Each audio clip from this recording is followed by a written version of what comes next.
Alright, hello, hello. Greetings and welcome in.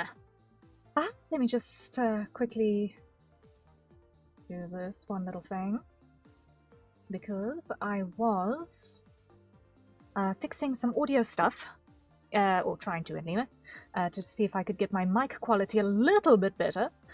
In monitor mode, I don't know if that was actually successful or not, but when it's in monitor mode, I can't actually hear myself think. Let me just switch on again for just a moment. I think it does sound a little bit more clearly. Yeah, let's ignore my grammar, because hearing myself speak is trippy while I'm doing it live. Okay, yeah. Monitor off.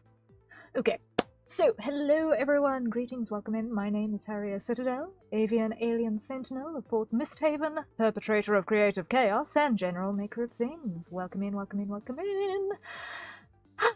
We are here. Welcome to Monday. Tuesday, it is Tuesday. It feels like a Monday because yesterday we were chilling. It feels like a Monday because yesterday we were chilling. But anyway, hello. I hope everyone has had a good Tuesday thus far, and that you are going to have a good Tuesday going forward.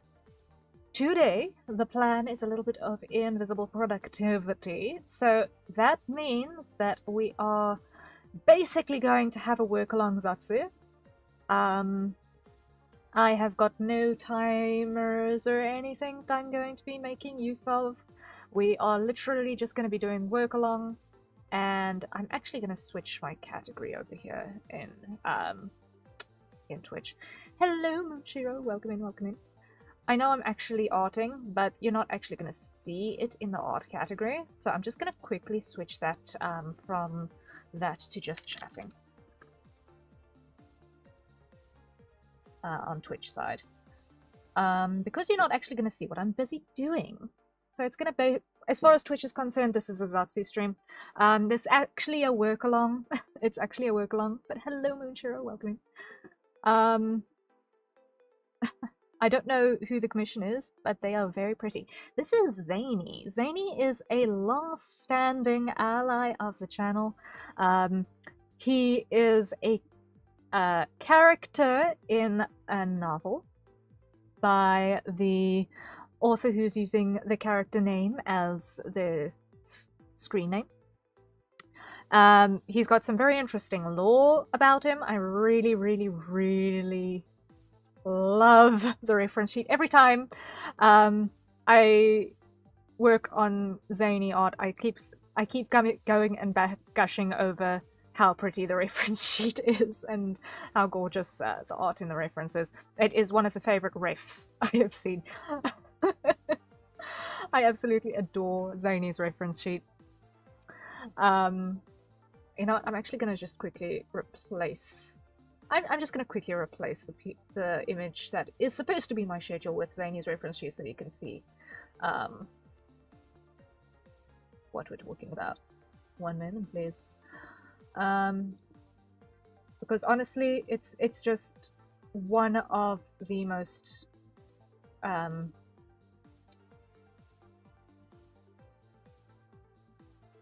gorgeous things. I mean, this reference sheet is just fantastic. Let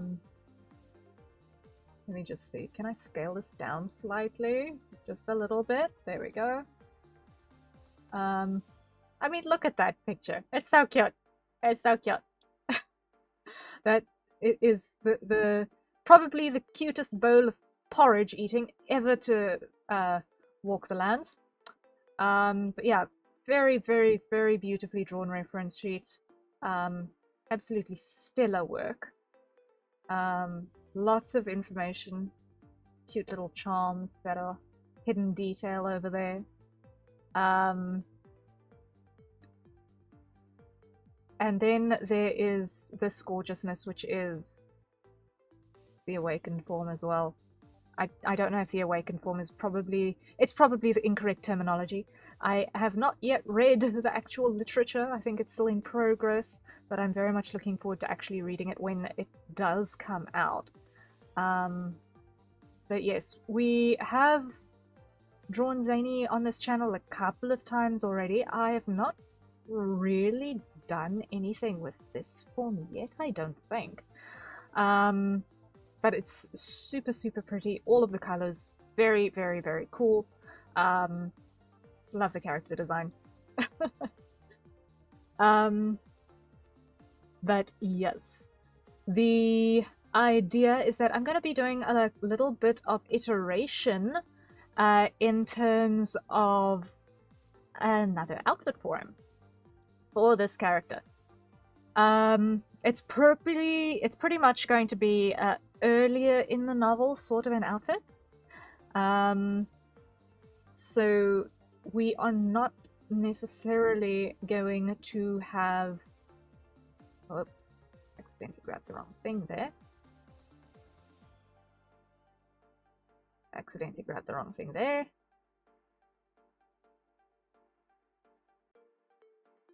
Let me just show this that I can see. Transform, no, that's going to reset the transforms and everything. Ah, no.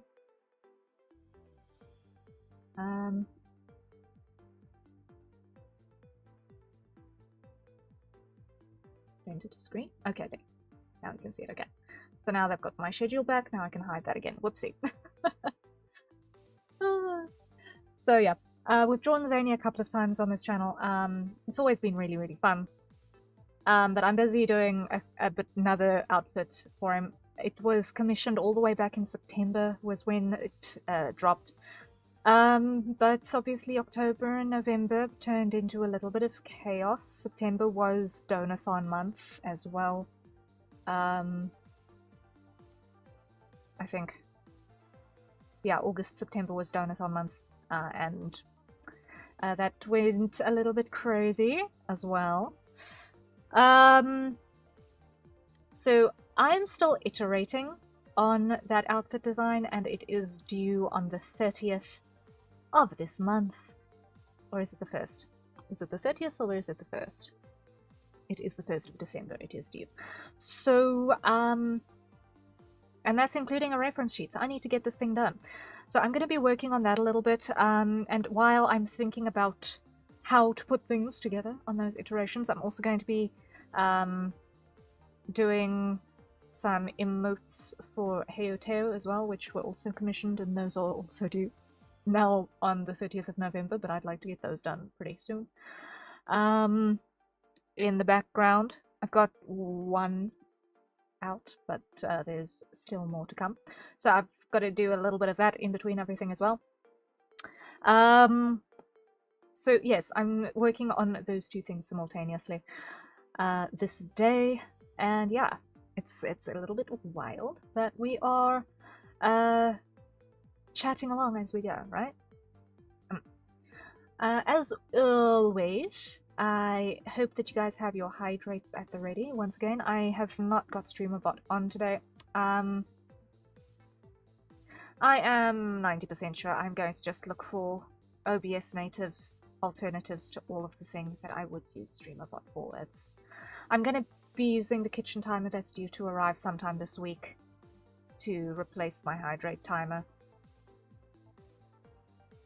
And when it comes to things like raid alerts and all of that stuff, I'll probably on Twitch side use the Twitch alerts proper. And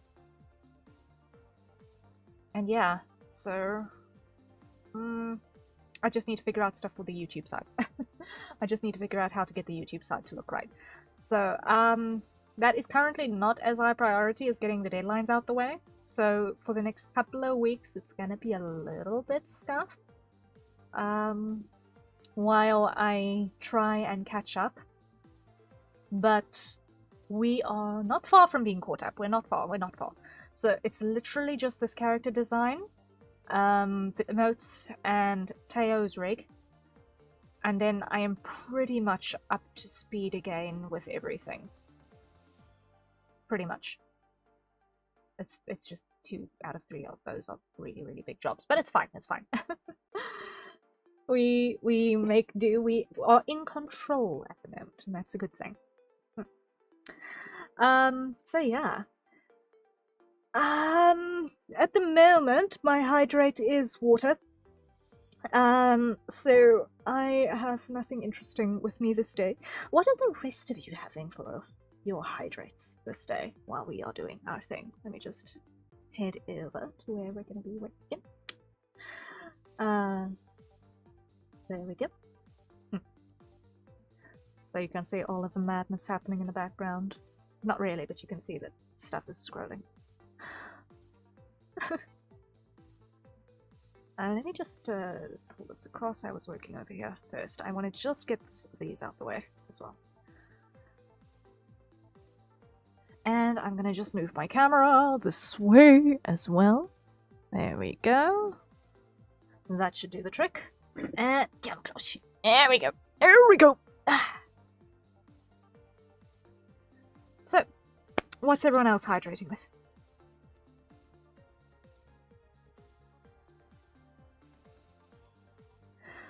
I'm gonna just close that because I'm not using it.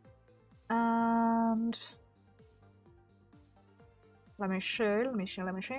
I wanna. Yeah, I can't see. Is there a way that I can get my Twitch viewership stats here in OBS? Because having that over on yonder is really annoying.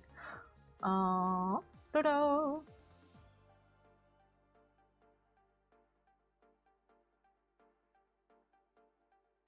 Not in the activity feed. Hold up, let me see.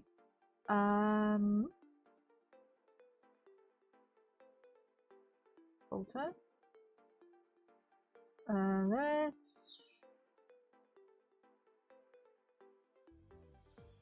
Okay, that ain't it. That ain't it. Okay, never mind.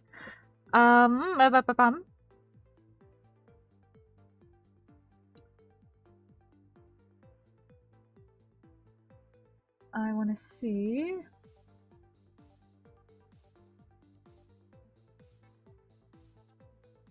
Over here.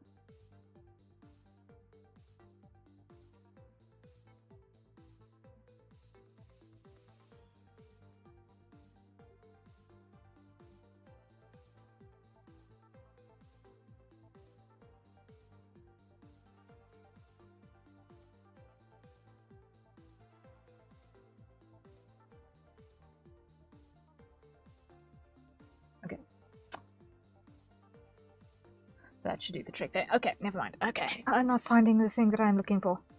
Which is alright. Yeah. Unless I've got to duplicate this? Unless I've got to duplicate this? Hold up.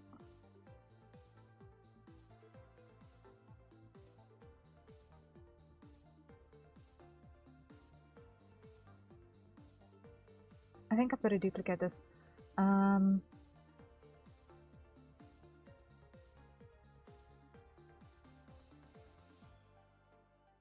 Copy. Call that one Twitch users in chat, because I just want to be able to actually see what we've got there. Apply. There we go.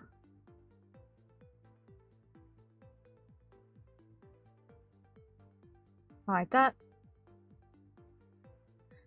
And I want to put you in between there. Close that. It's not ideal, but for now,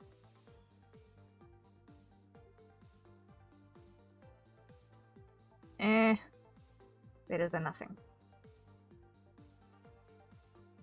Actually, is it even a value add? I don't think so. No, it's not a value add. Go away. Anyway, okay.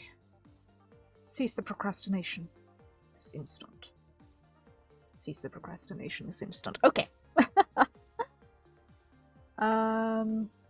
Yeah, I don't know if there's a way that I can get that without going on a long hunt this very moment.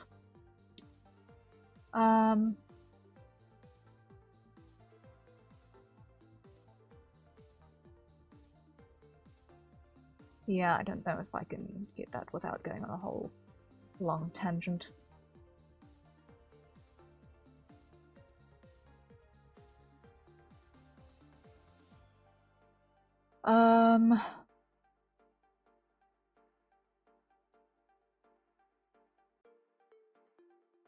What I do want to see over here very, very quickly, while I'm busy doing all of the madness.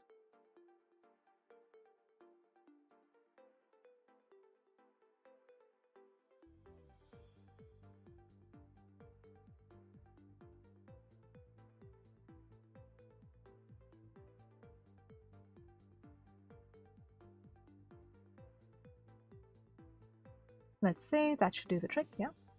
Maybe, if it'll upload.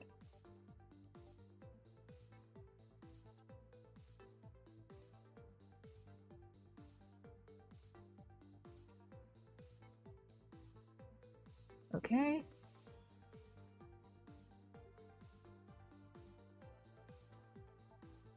And on this one, change that to you.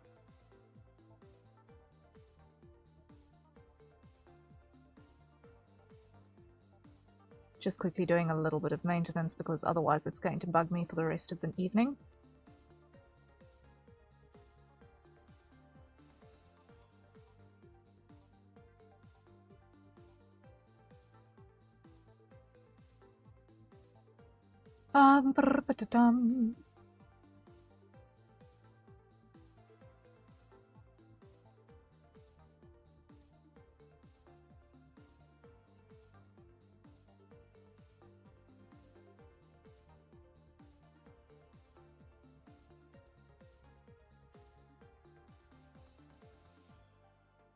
Almost got it, but it's fine. There we go, that'll do the trick. Lol.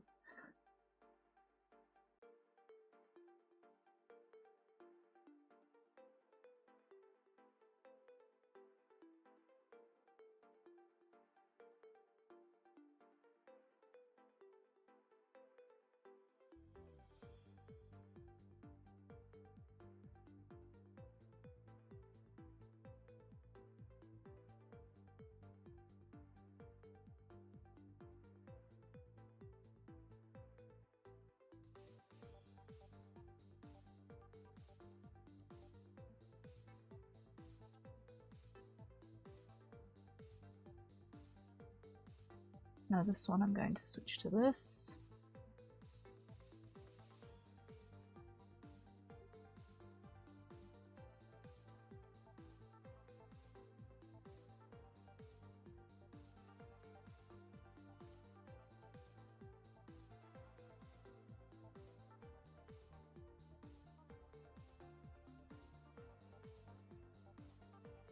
Almost there.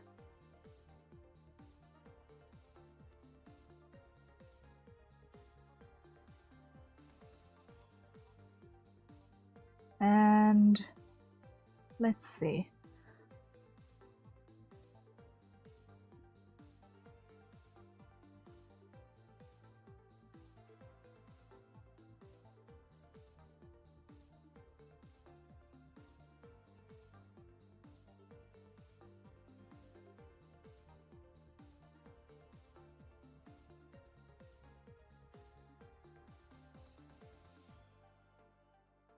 Okay, I think it will not let us do any more now.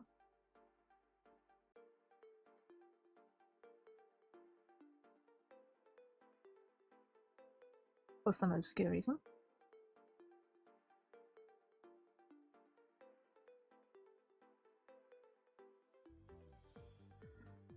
Okay, I just want to check one last thing. Over here.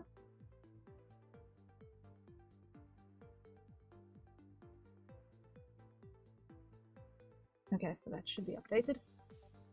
Which can now live over yonder, like such. Okay. Ah, right. Now I can attempt to focus. Haha. Alright, so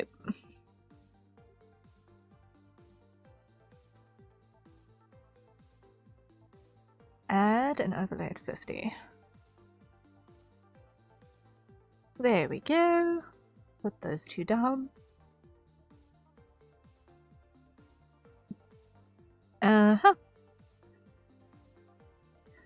And with that, we should be able to 50%.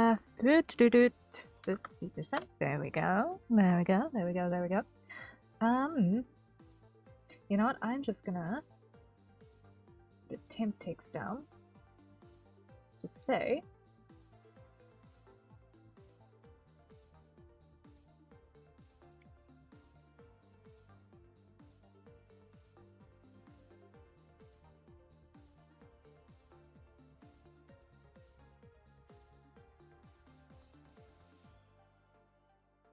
that. And hopefully that will give everyone who scrolls by half an idea of what we're actually going through. There we go. Just in case. There we go. There we go. All right. So I was on this color. And where's my pen? There.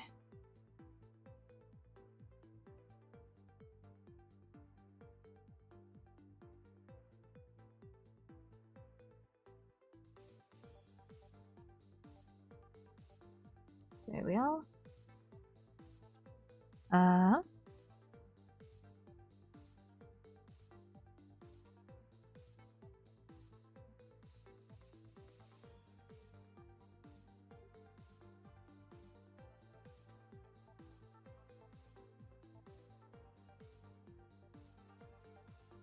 Nope, that's not it. That's the one.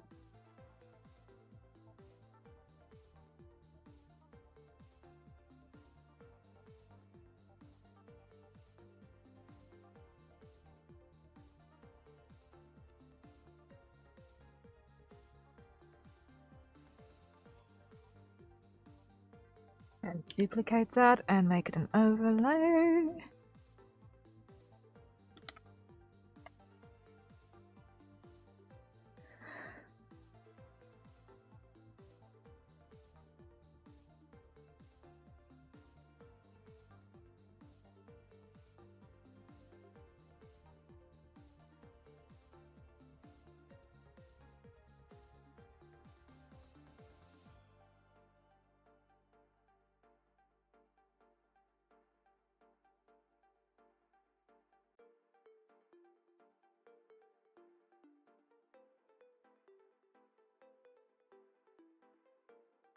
There we are.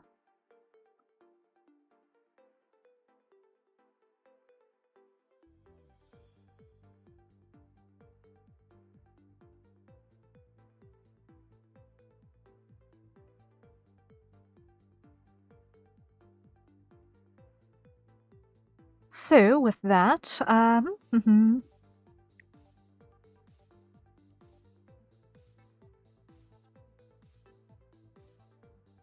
I do want to lock that. Just grab a slightly darker color.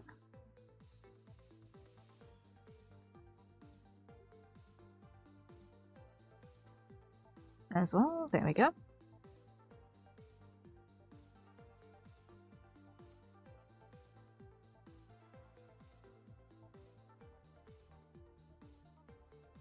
I think that almost covers it. Yeah, almost. There's just one glaring little detail that I still need to amend, and that is those. As far as this is concerned.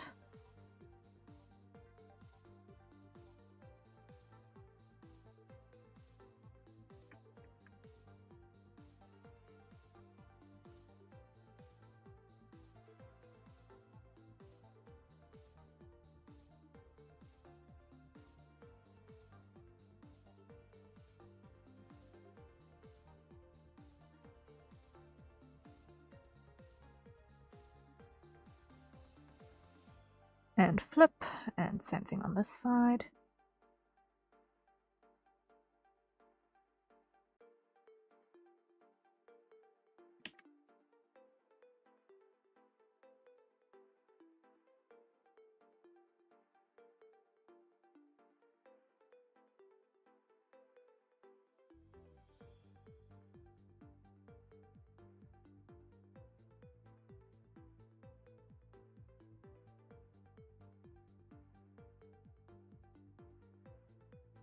Alright, that's that one.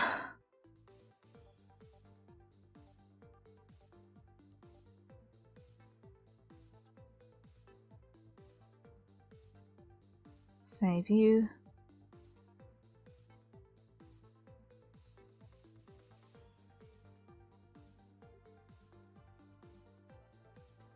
Like that.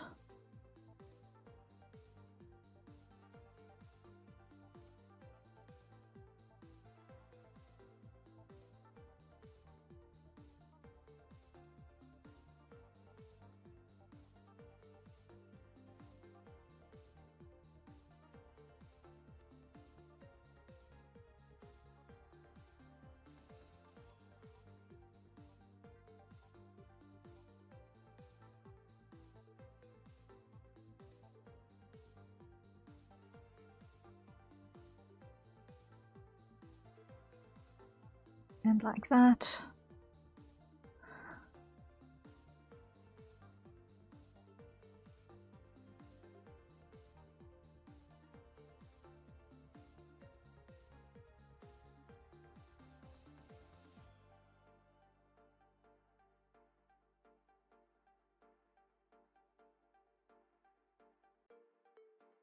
Almost got it. There we go.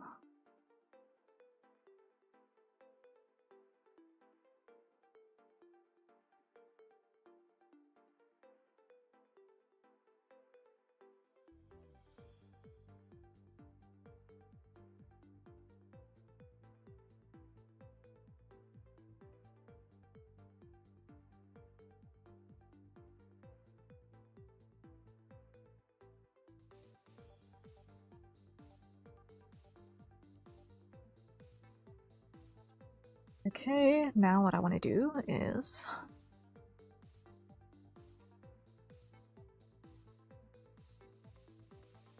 like that.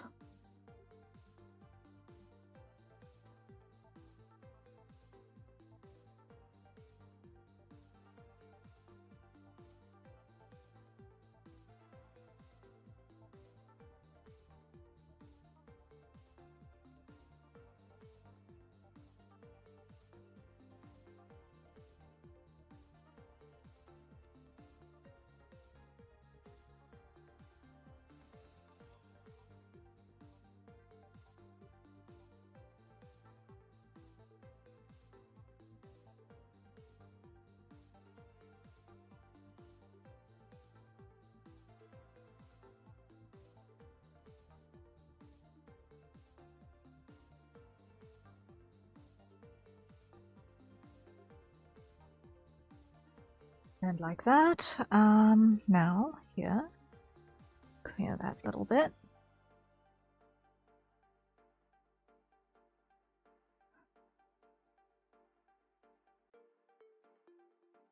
I know technically what I'm currently doing I could necessarily be showing.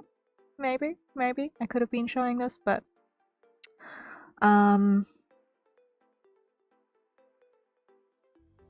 it's kind of that, how can I phrase this?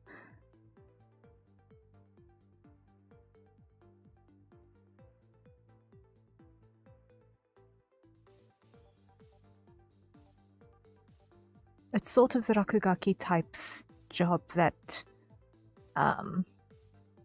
it is technically still actual work, but is kind of filling in gaps while I'm supposed to be doing other stuff too. So it's not quite busy work, it's still necessary, but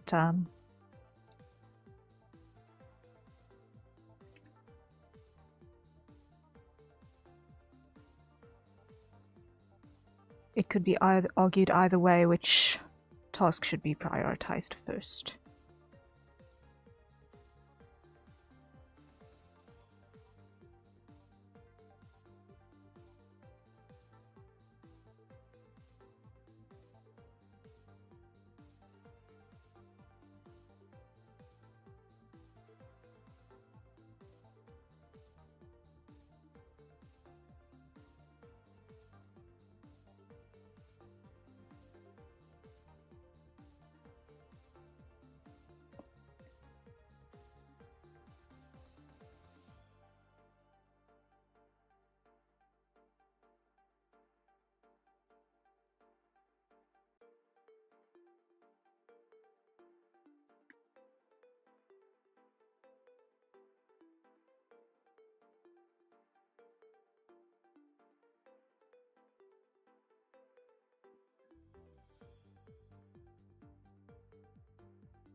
Alright.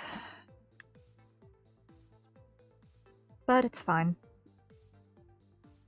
It's not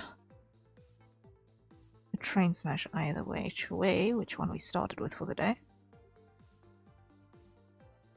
Because either which way, we were going to work on both. So it's fine.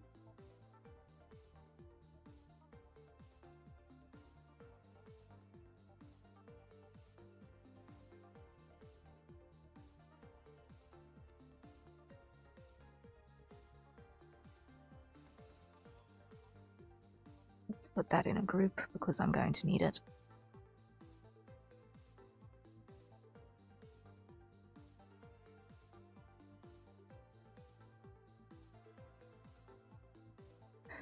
And what we're doing, basically, for anyone who happens to be dropping in right this very moment and being very, very confused about what is happening behind the curtain of little hexagons over here, where things are moving invisibly behind the screen, is I'm currently working on some emote commissions, which I need to get out of the way very, very quickly.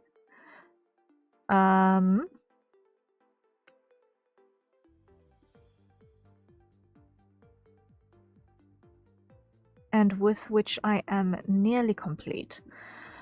Before resuming with and diving back into some design iteration work for a set of armor. And the main issue I'm having with doing the design iterations on stream is that it puts a little bit of pressure on me to always be working on the thing, when with a lot of the iteration work, a lot of it actually ends up just being kind of staring at the canvas until something jumps up at you, right? And on a stream, it feels like one ought to always be busy, visibly busy with something. And the design iteration task does not always lend itself to that. Like, some days it works, today is not one of those days.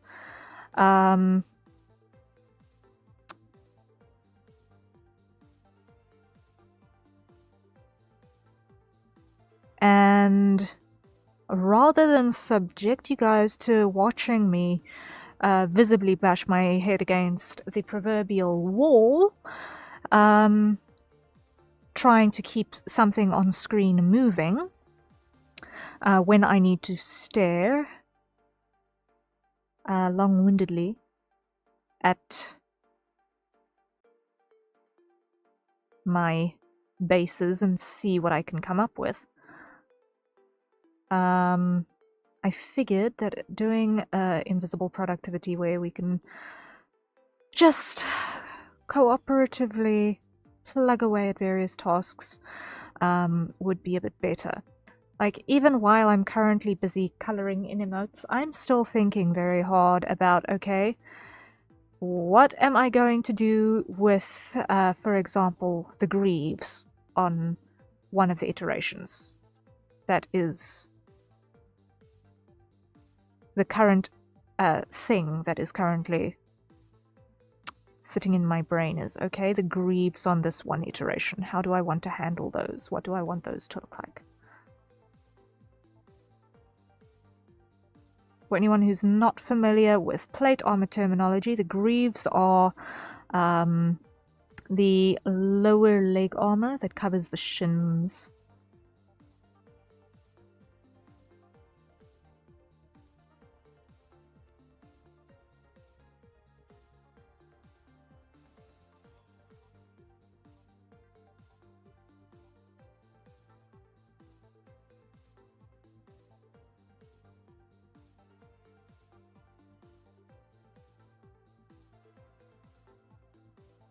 And basically, I have, for this first iteration, a most of an idea already fleshed out for it.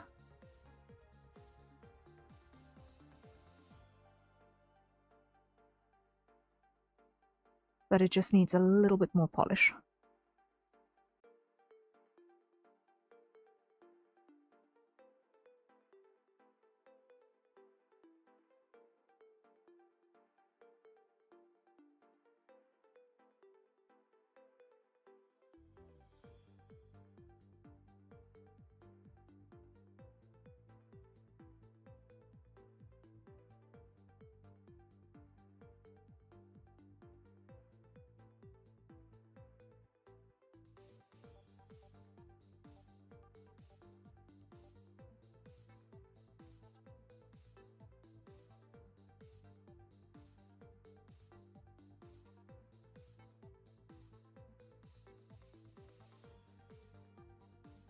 Let's see.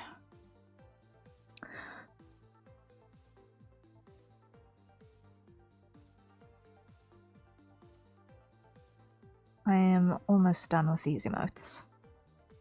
And then I'll still be able to deliver those while we're on stream as well, which is also going to be great. Another thing to check off the list.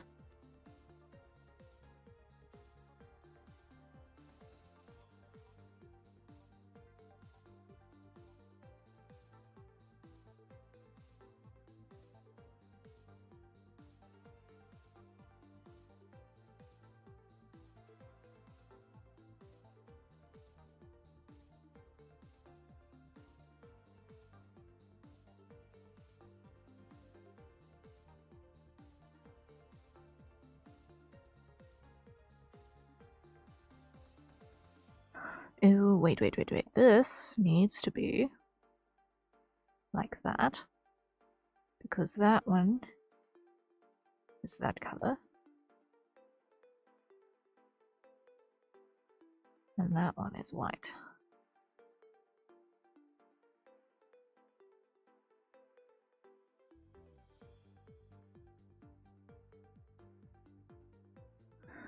Okay, now take the entire lot, duplicate, hide, merge selected, show you, filter, blur, motion blur. Where is my control? Over here. Here is my control. Strength down to like 20. 10. Both directions. Back up to 20.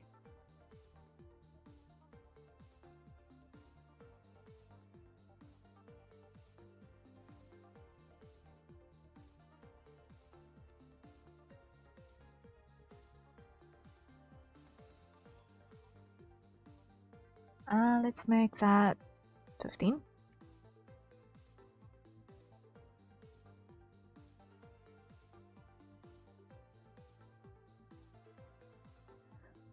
Okay, that's that one. Okay.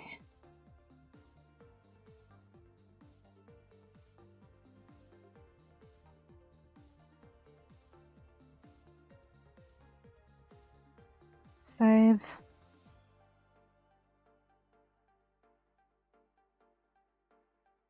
Okay, cool. Now let me quickly go and deliver these. So move you back here. Yeah. And let me do that delivery real quick, because why? It's done and ready to fly. Lol. Okay, so over there. Upload. That's gonna be under that folder. In there. Emote. Grab you and you.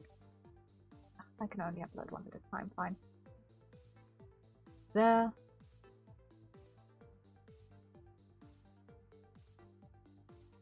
There.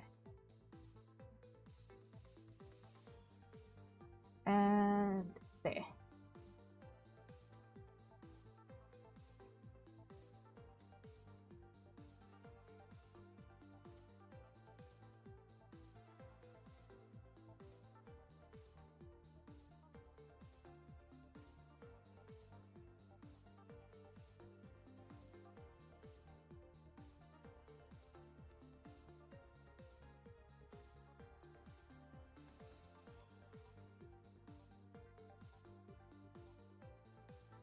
Let me just type in my little note.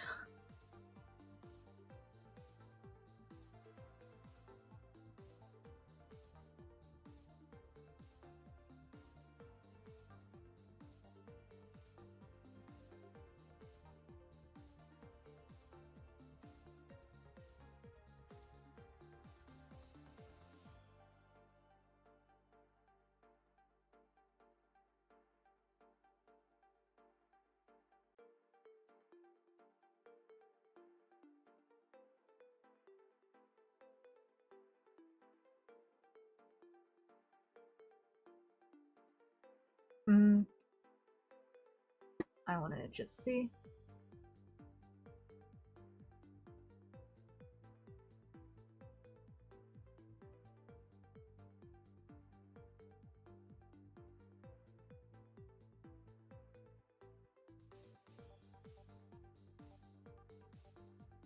Grab a credit real quick. There we go.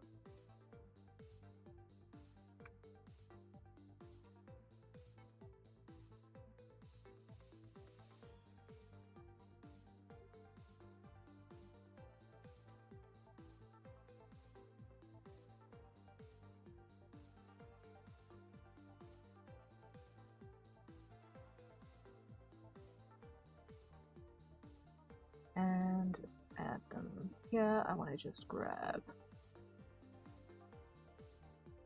icons, select the she. 1,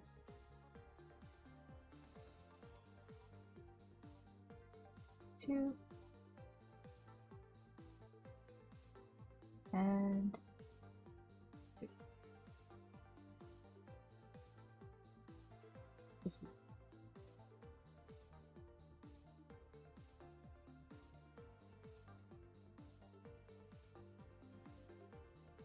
Okay, almost ready.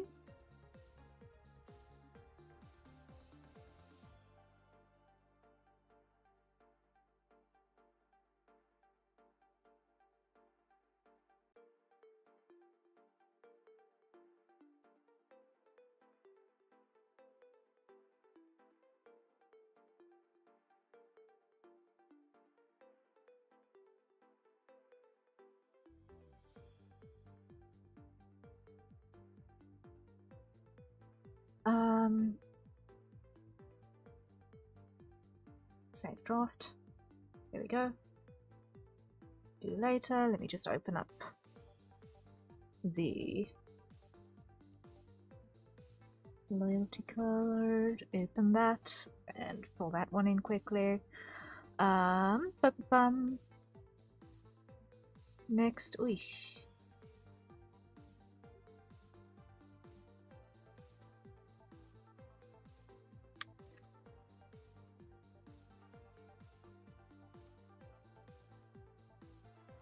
that today is the 25th, so that's the delivery date. 2/5. Okay, nearly done, nearly done, nearly done.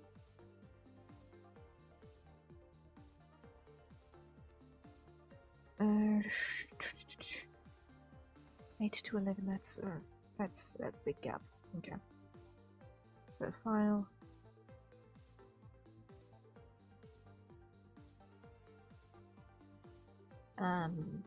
Let me do this. Export.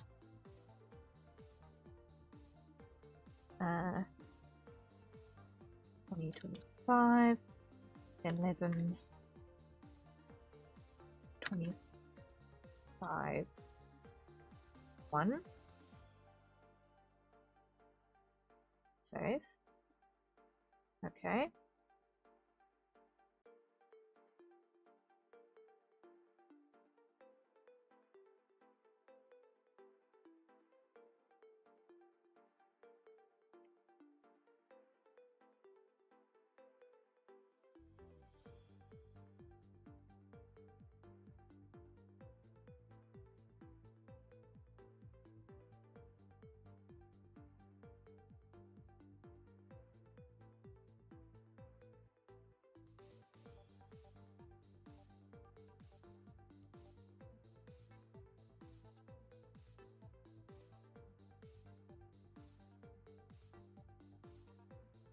hide, hide,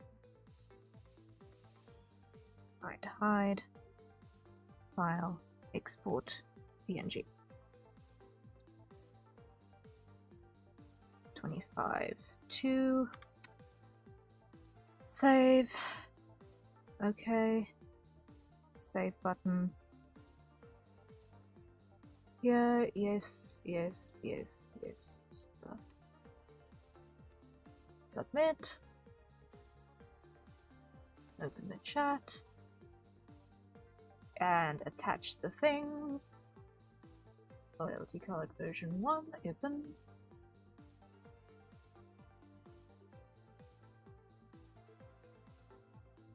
And send, and loyalty card version 2, because there's now a more than 12-month gap between the last ones. We open a fresh card.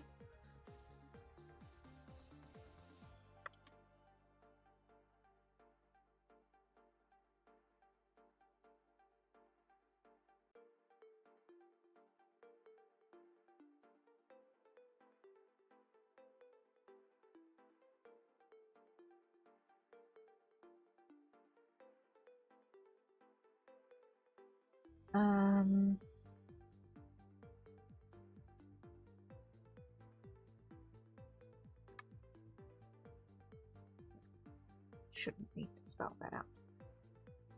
Okay. They're right next to each other. It's fine.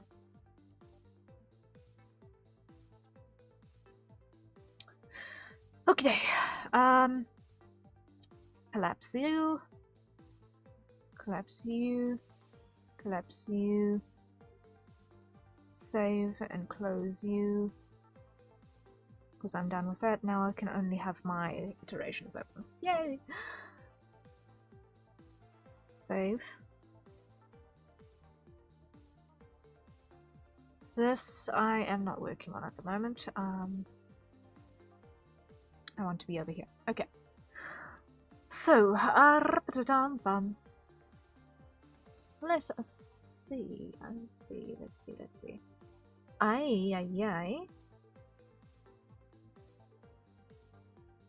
I'm looking at. I'm gonna hide the tacits.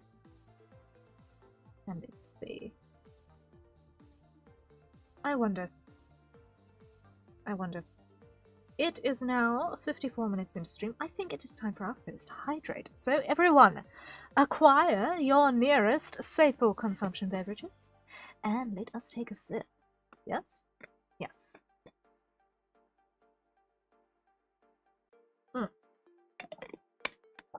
Ah. Whew. Yes. So, I have a little bit of good news for the day. And that is that. For anyone who doesn't know, for the last couple of months, I have had a minor logistic piece of chaos that has been plaguing me. And that is that, whoever installed the shower in my bathroom some 40 plus years ago was certainly not supposed to be installing showers because they had no idea what they were doing. And as a result, some months ago, when trying to replace the 40-plus-year-old shower head, it turns out that the installation was so bad that it was... in the attempt to change the shower head, the entire shower was compromised. Literally, the shower head was forced onto the pipe in the wall. And once we discovered that, obviously we could not just force it back on because there was no way to seal it. It was just stuck over a raw piece of copper. Not really all the way poking out the wall. So I have for the last several months been borrowing my parents' shower. While trying to get the means to have that repaired. And today, thankfully, finally, the plumber arrived. And I shall be able to pay them for their work. Thankfully. So that is a thing that happened this day. They're going to be back tomorrow, because this is not a drywall house, it is a brick house, and therefore there is cement that needs to be dried and plaster work on the interior that needs to be repaired a little bit. So while that is drying, shower is still not completely done, so the installation is going to be finished tomorrow. Putting the last of the fittings over where the fresh pipes have been put in. And yeah, it's gonna be really, really, really nice to not have that little logistic nightmare plaguing me any further. Very grateful to actually be able to get the plumber in. Having those means is really, really nice. But yeah, we are looking forward to not having to, you know, make suboptimal arrangements on that front any further. Very, very grateful. Very, very, very grateful. Of course, all of that meant that it was very, very, very loud in the abode this day as well, which means that, yeah, I don't know how long this day's stream is actually going to end up being, because it may very well end with me accidentally dozing off behind the computer screen. We shall see. I don't know. I shall try my very best to not doze off behind the computer screen. We shall see. We shall see. But we'll, you know how it goes. It's anyone's guess how things will pan out in the end.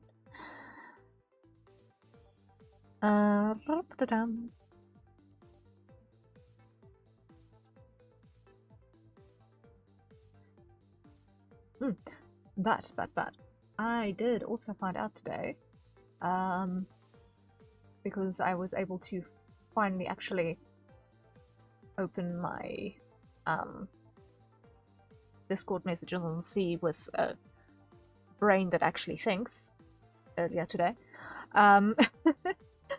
I opened up my Discord and spotted and subsequently investigated something that one of the Misslings brought to my attention there, which is a wuxia-inspired game that apparently released very, very recently called Where Winds Meet, and that sounds like it ought to be very interesting.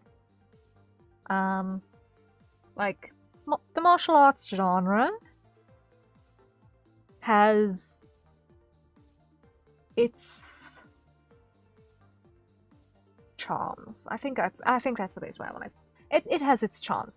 I have no idea what kind of story it's got. I don't know what kind of mechanics it's got going about or anything like that. All I know is that it's a wuxia, which I am 90% certain I'm mispronouncing in some way, shape, or form. Because I still need to get around to learning what the pronunciation rules are for pinyin. Whoops. To be able to half have an idea of what's going on. But I am really, really looking forward to being able to try that game out at some point in the relatively near future. I can't say in near future, but relatively near future. By relatively near future, I mean I hopefully before it goes out of support. Because that would be sad if I only get to it for the first time, like weeks before servers shut down. That would be tragic. It wouldn't be the first time that it's happened, but yeah, it would be sad.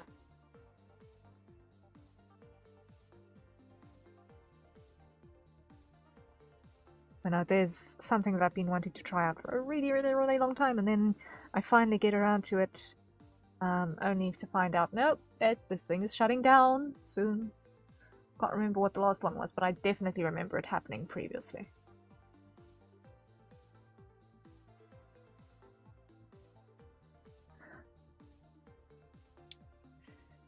Now let's see, what can I do about these hinges? Hinges. How can we make hinges look interesting? I wonder. And on brand with the rest of the set. On brand with the rest of this gear set. That is going to be the thing. Is on brand.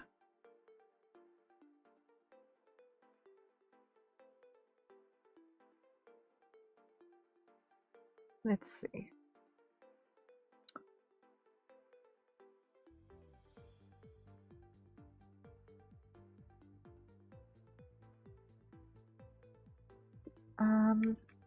Perhaps if I do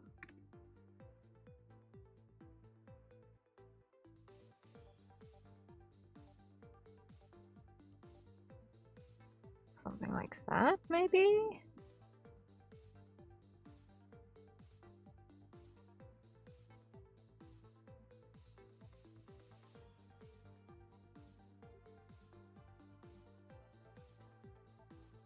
That could work.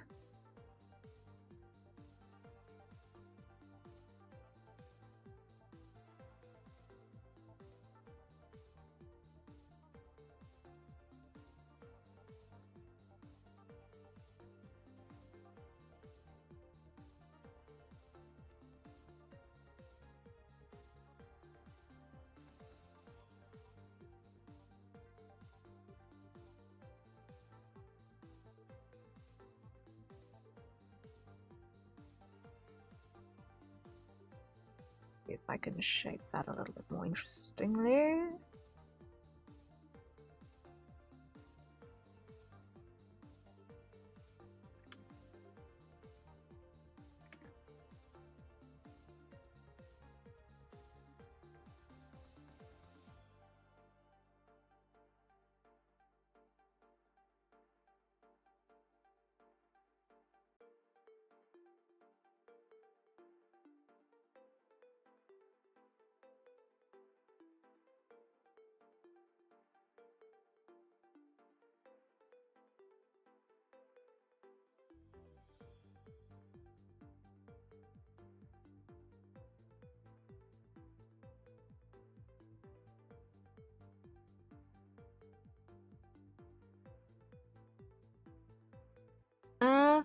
Something like that could work. Something like that could work.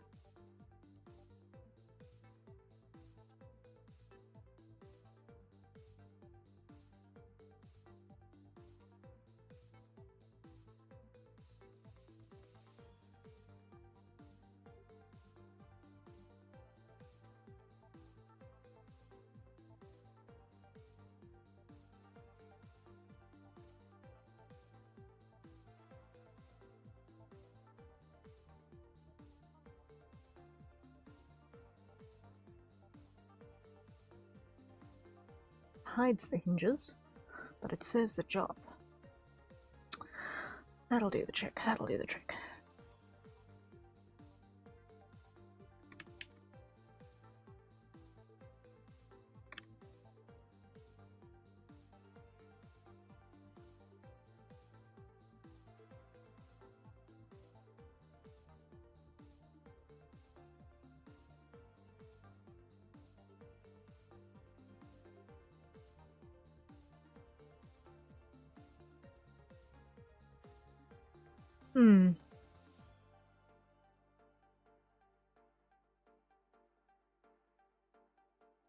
Yeah, that looks relatively on brand. It looks like it belongs to the same set. Which is all we're after at this point, is that it looks like it belongs to the same set.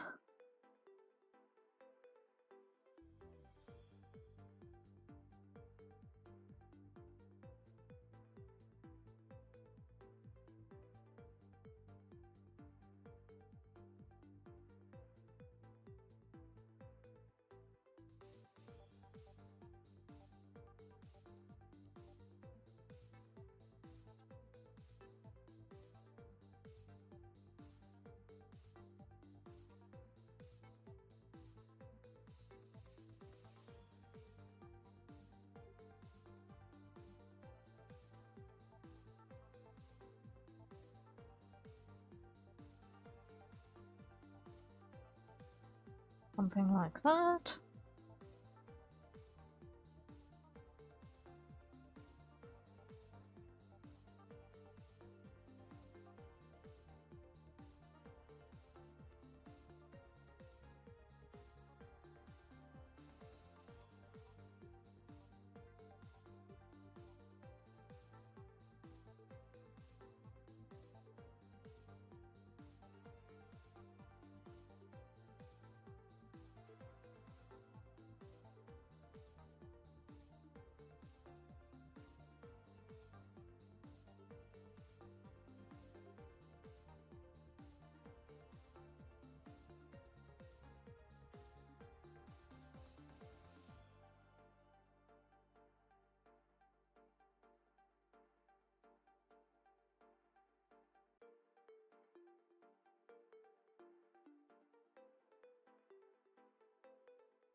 Okay, that'll do.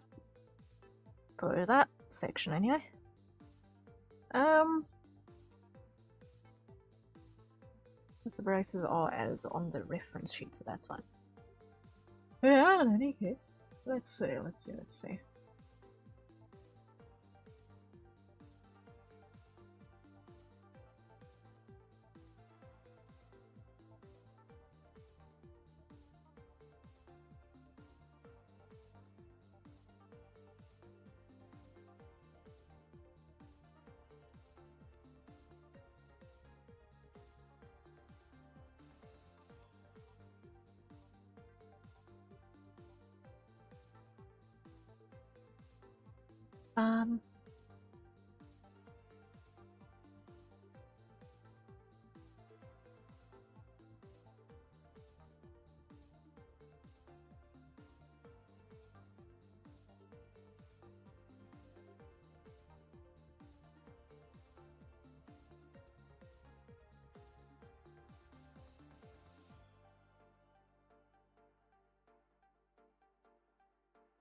Okay.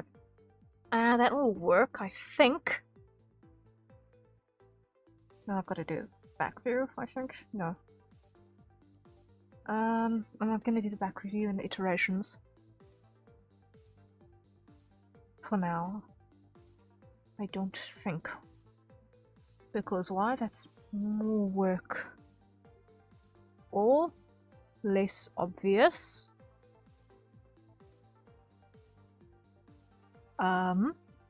Return. For the moment.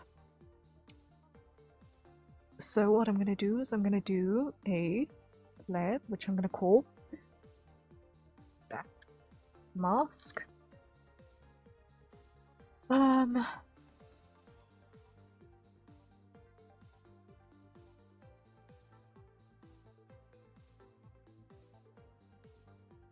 here what I'm going to do is I'm going to grab that, fill it in like that, duplicate it,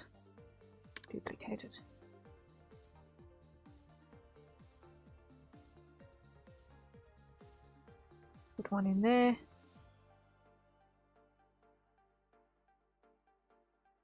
put one in there.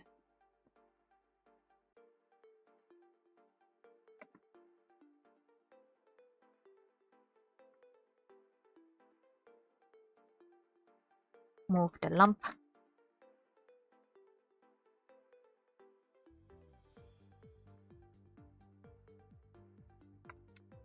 And again.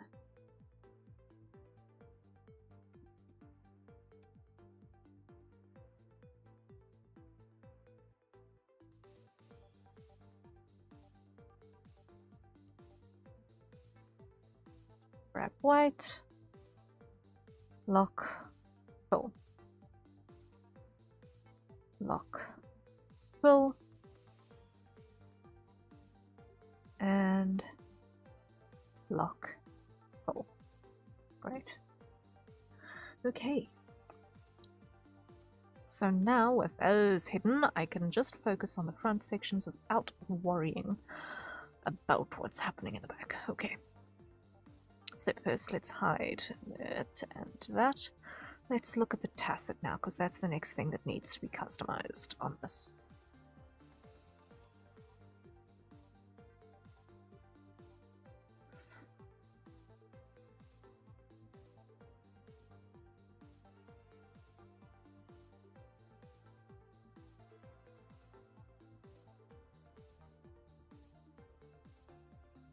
Okay, so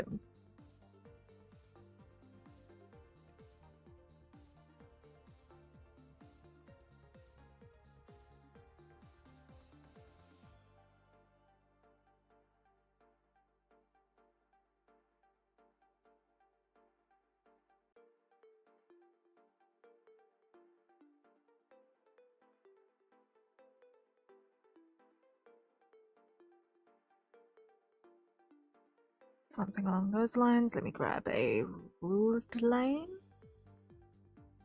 Ruled line. For some stitching. There we go. Yeah, that'll do the trick. That'll do the trick. And let's just make it bigger so that it can actually be seen. For practical purposes of making decisions.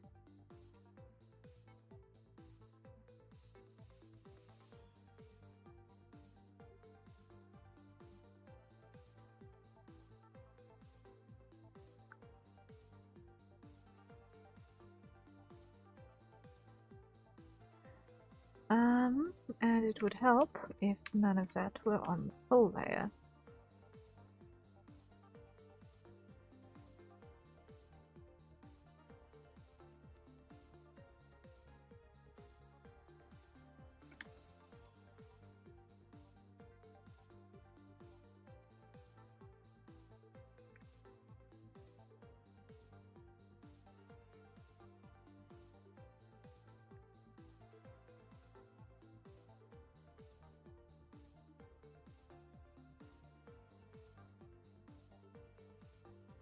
Okay, that will work.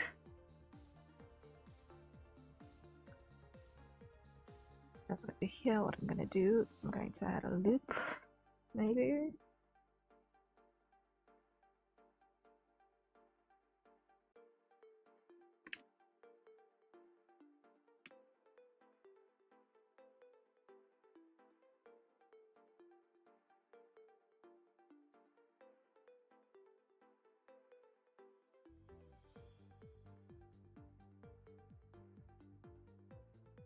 Looks kind of interesting, okay.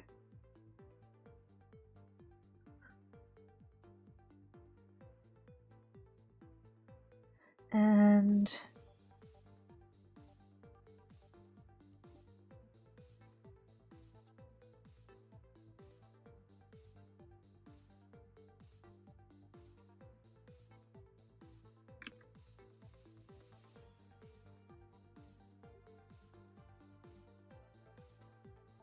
something decorative from there.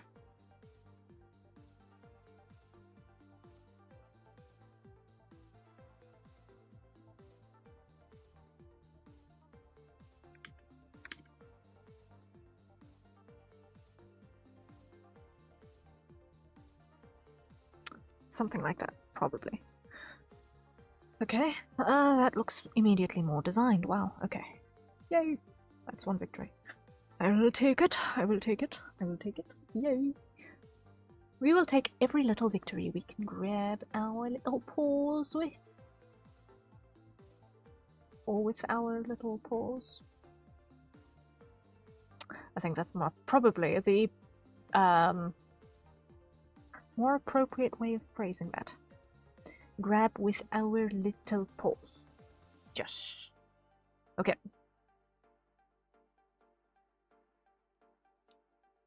So I'm pretty happy with this first iteration so far.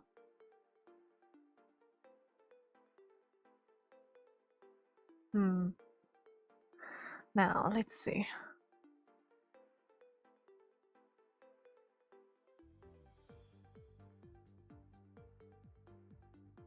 What can we do about the waistband to make that a little bit more interesting?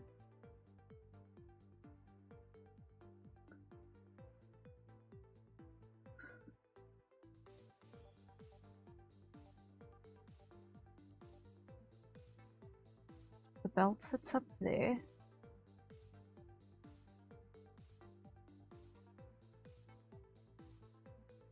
So what I think we'll need to do is add a little bit of extra asymmetry to this affair. With something like that. And an extra belt.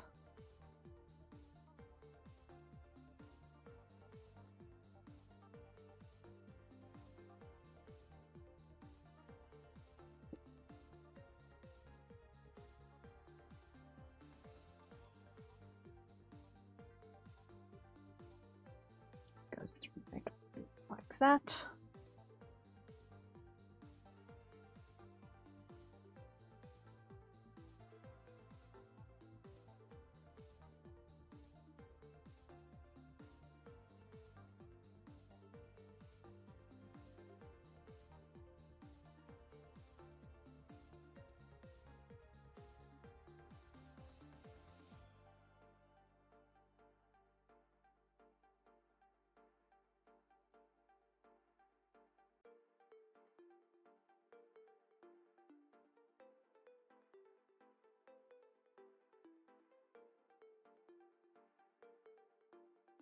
Something like so.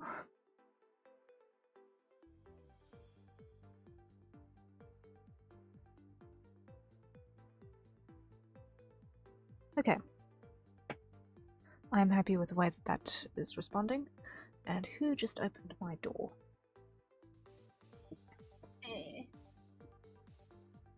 Okay. It was the loud dog. Everyone just opens my door. Even the animals just open the door. Whoops.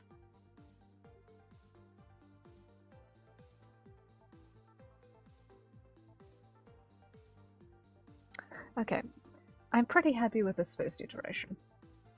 Now, I think.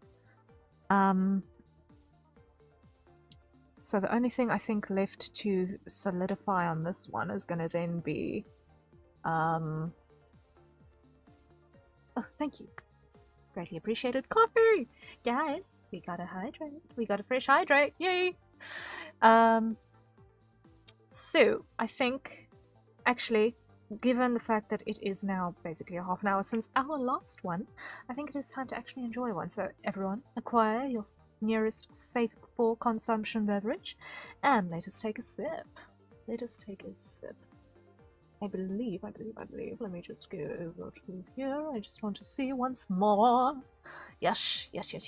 Okay. I have just had a delivery of fresh piping hot coffee. Yay.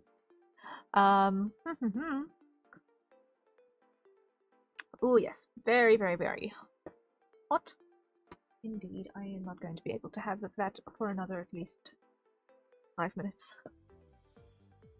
Because, phew, scalding. Okay. So the only thing left to iterate on this particular version now is going to be the cloak. As far as cut is concerned. As far as color is concerned, that's going to be a whole nother kettle of fish. We'll get there.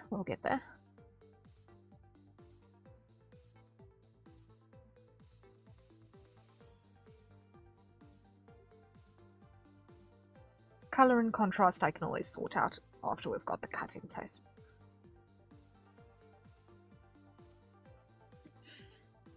But alright.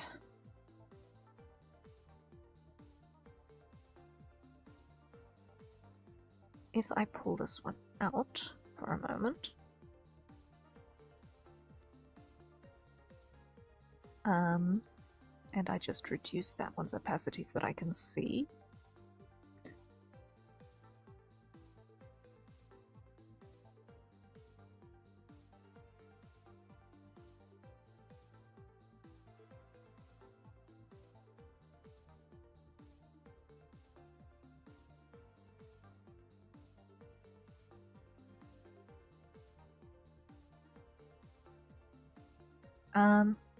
I have an idea in terms of the silhouette that I need to build here, which helps. But.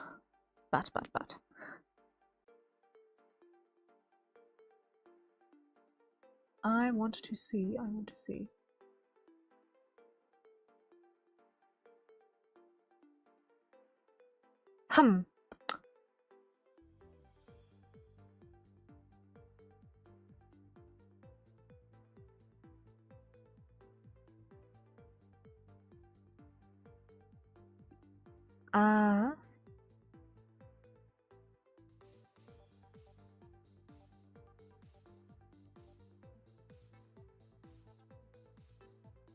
Does the cloak have a hood? I believe it does. Let me just check my references again real quick.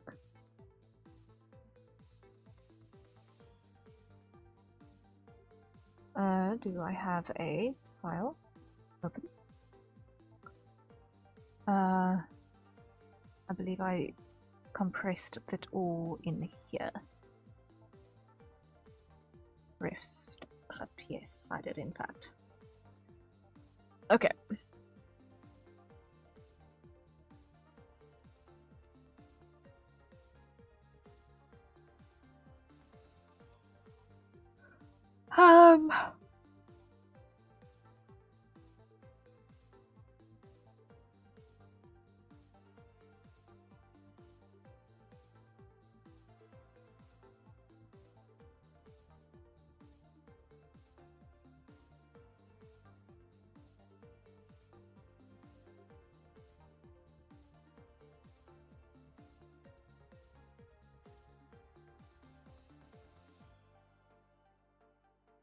Just reading my detail.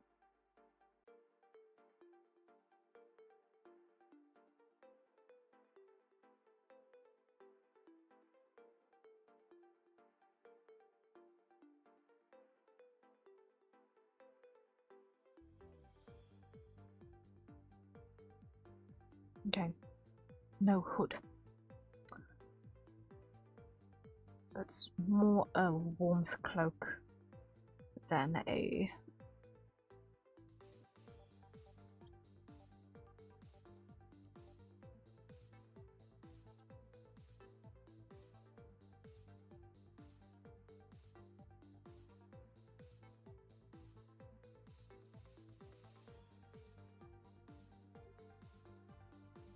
rain cloak.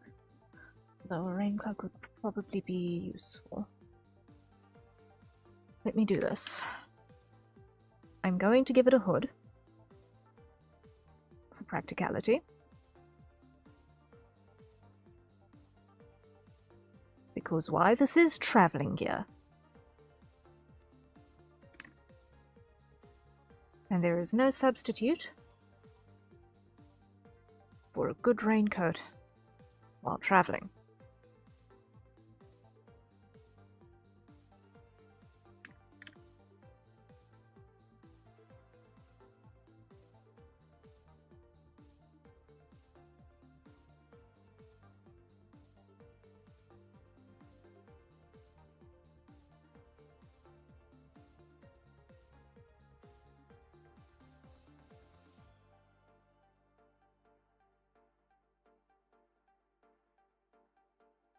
And that gives me more opportunity for a little bit of matching embellishment.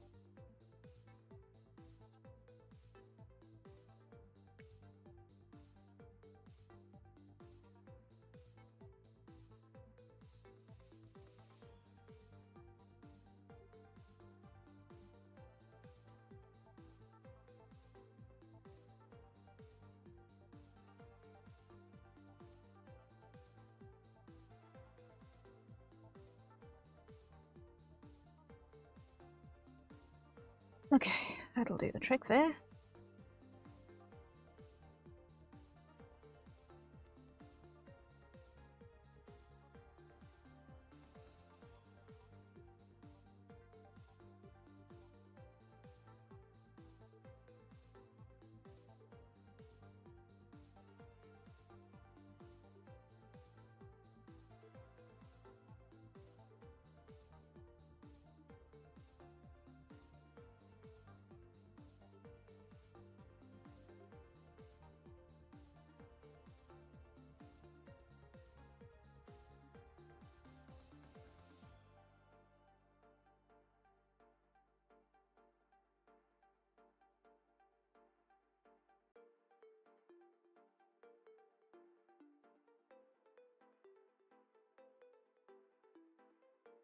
Now what I'm going to do is I'm going to include a pleat or 3 from the shoulder.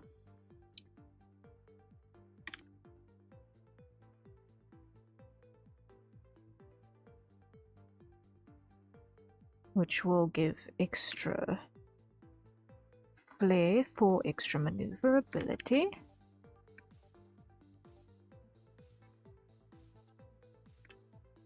Yeah, nice, good, strong box pleat.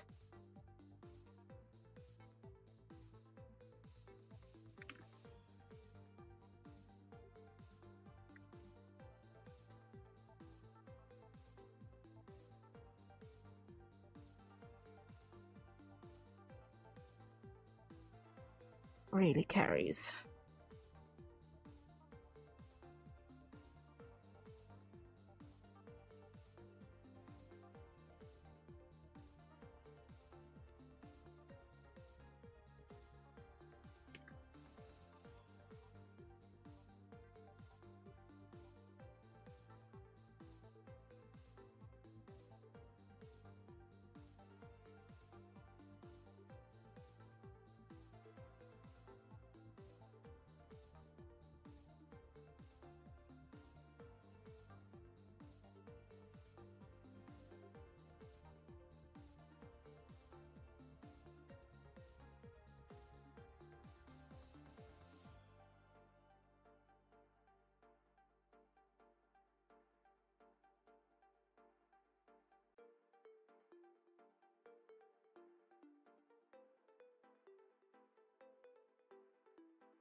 Alright, almost have this. First iteration down.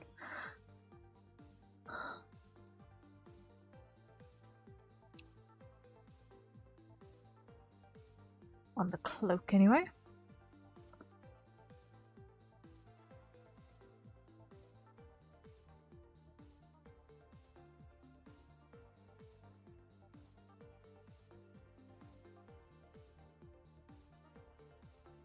Now, if I hide that,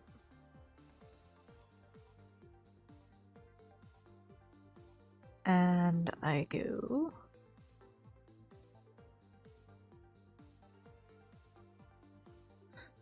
into the full layer for a start, not the base layer.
Okay.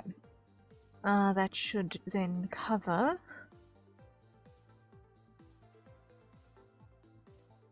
sufficiently, like so. Okay. Now I can pull that back in there.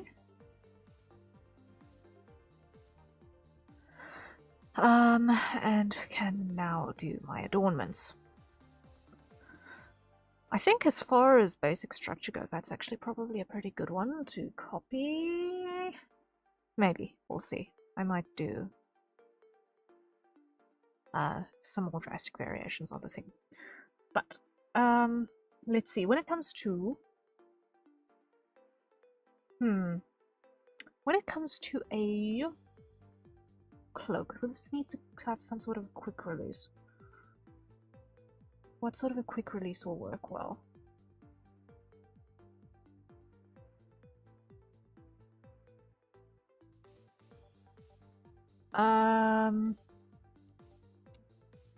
That'll be a single toggle. That'll be a single toggle button on a cord, a single cord and toggle. This is going to be the fastest thing to get loose if you need to ditch your cloak in a hurry.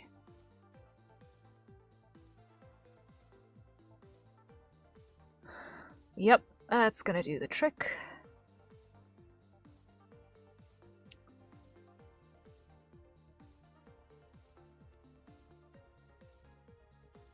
Now, to make that look interesting! Yay! Okay, so.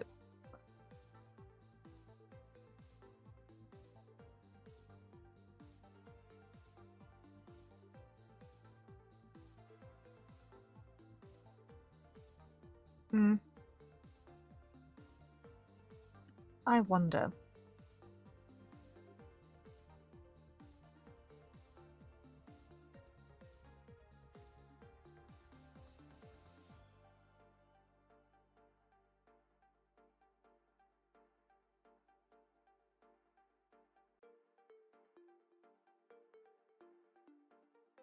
I want to do this.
Here we go.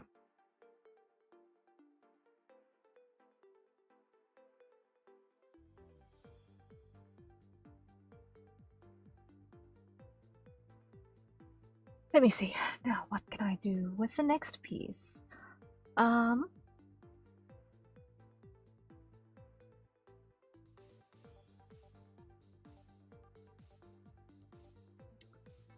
This.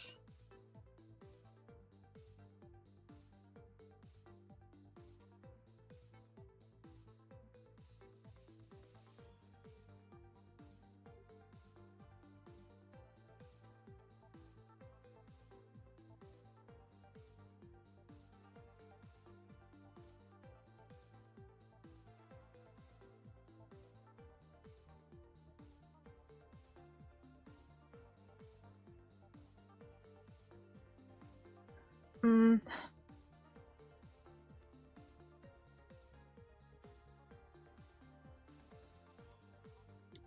I think.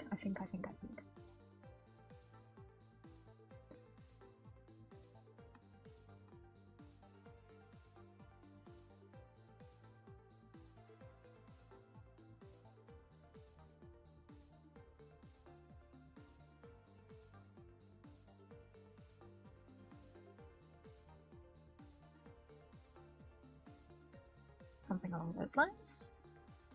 Perhaps.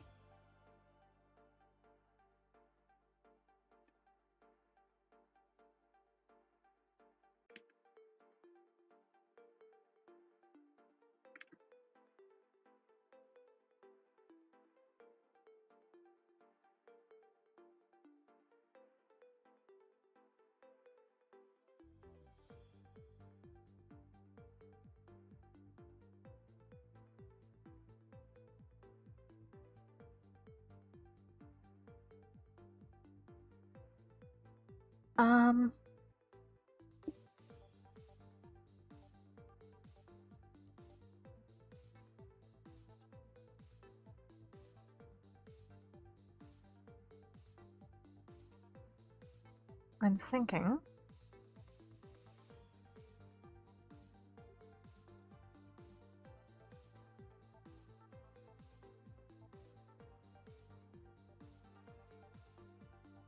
This needs to have something to mirror what happens below.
And then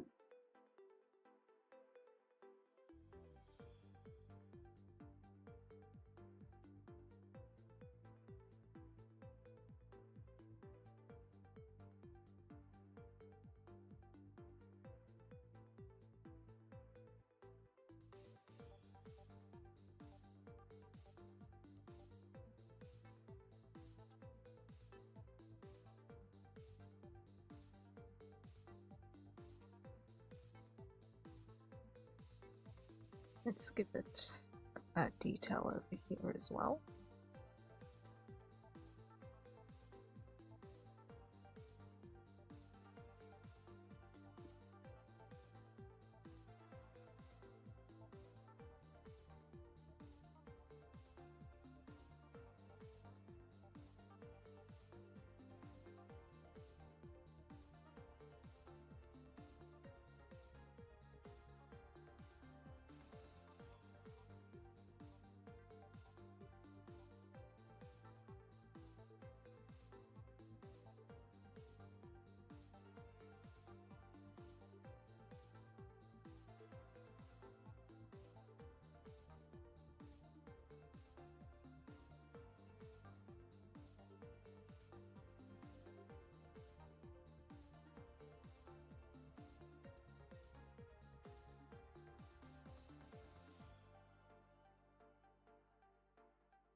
All right. Right, I fell into a moment of hyperfocus there. So, we are going to switch songs, I think. I think it's time to switch songs.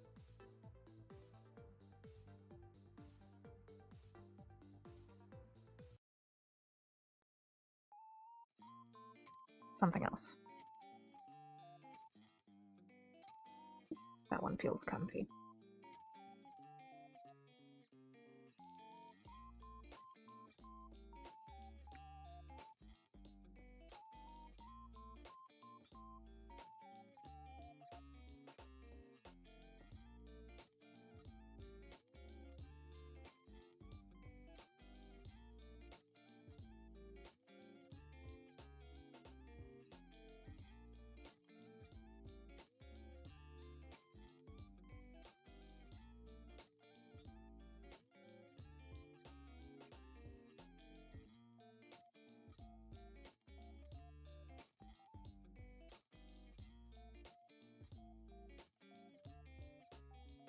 Okay, that'll do the trick.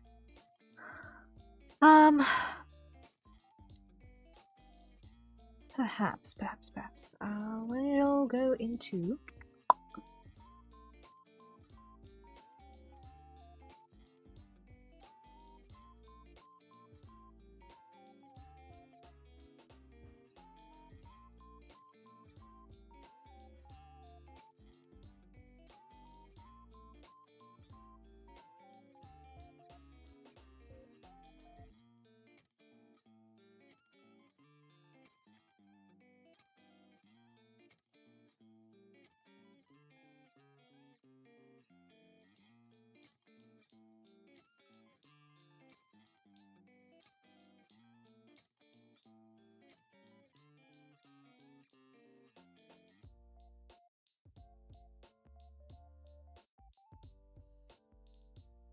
I think this can afford an extra little bit of something.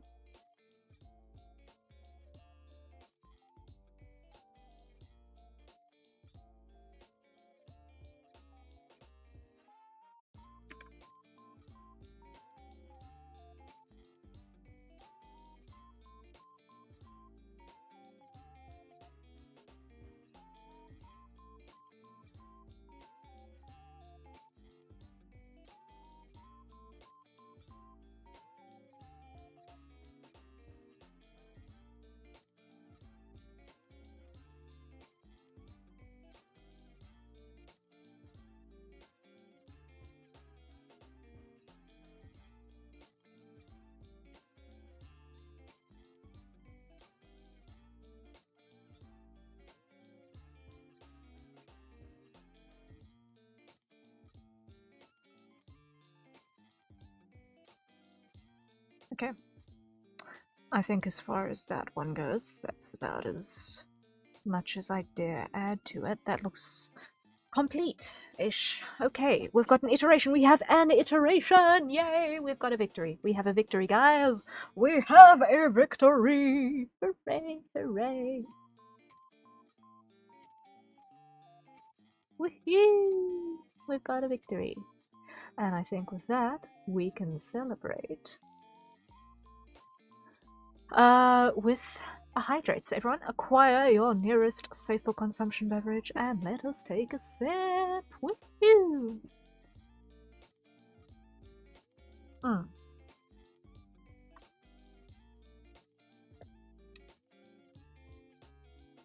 just want to check something real quick.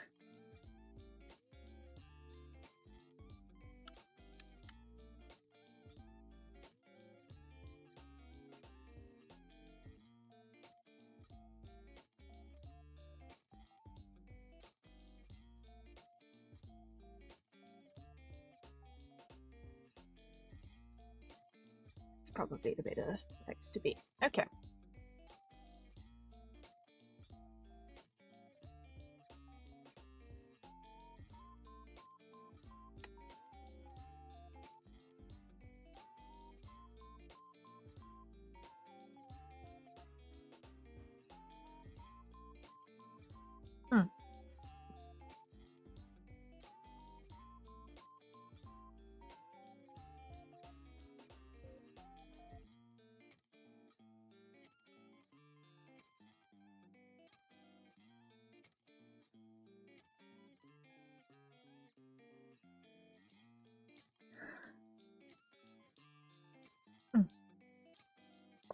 Good coffee. Good coffee. My favorite coffee is the coffee in my hands.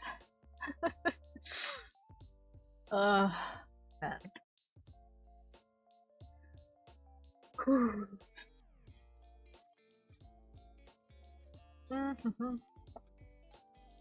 Alright. I'm happy we've got one down. Only two left.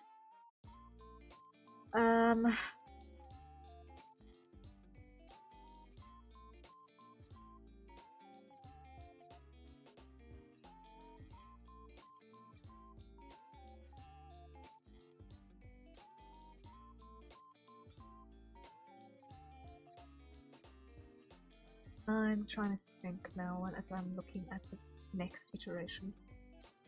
How am I going to make it look? I wonder.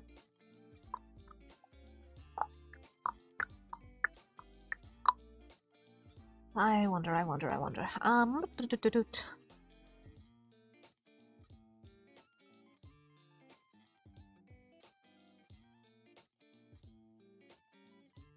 So, for anyone who might be tapping in and finding us now, we are currently busy working on design iterations for an armor set for Zany. I'm doing it behind the hex curtain because I do not necessarily know if I am comfy showing you guys all the time that I'm just staring at what I've got in front of me, trying to come up with something that looks like anything. Because this job, the design work, is a lot of staring and thinking and staring, and guess what? More thinking. A little bit of experimentation here and there, obviously, but a lot of staring and thinking.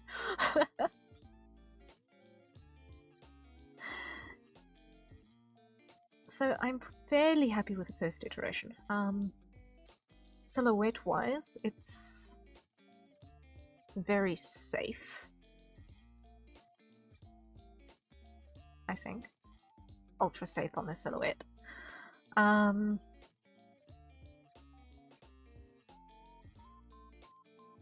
you know what? Sometimes that's not a bad thing. Like, if I just zoom in on it over here for the hex curtain to pick up, it's this kind of big grey mass. I wonder if dragging my cursor is going to cause my stream to crash again. It's that grey mass that I was just working on.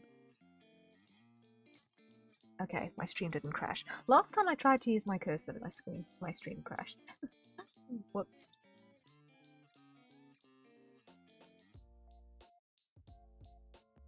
Whew.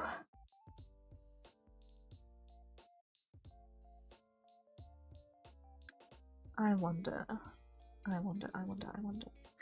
Let's see.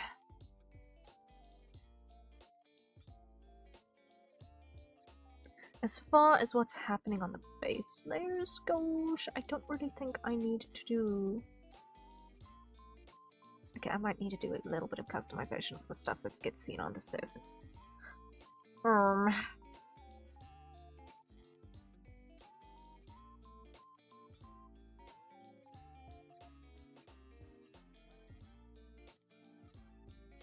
Because most of it is pretty basic across the board.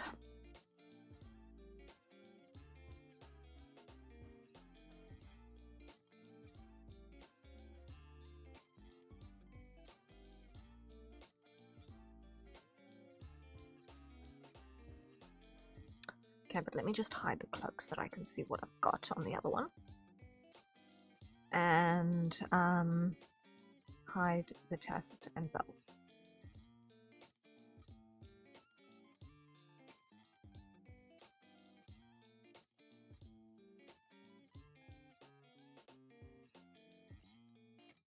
Like, it's amazing what just adding the tacet, the belt, and the cloak do to make it go from incomplete to... This makes sense now. Like, even just the tacit does so much for this.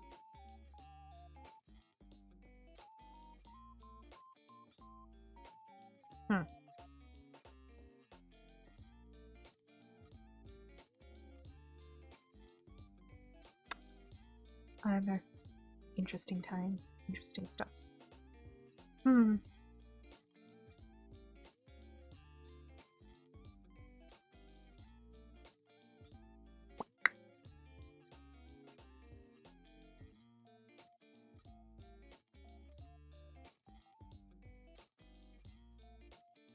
Yeah, I'm just gonna hide the tacit for now because I want to see what I did with the legs so that I don't accidentally replicate on that side.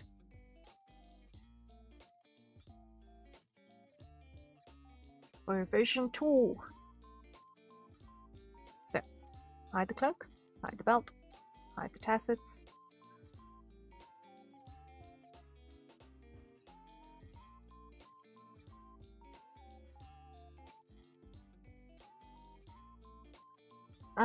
And coffee.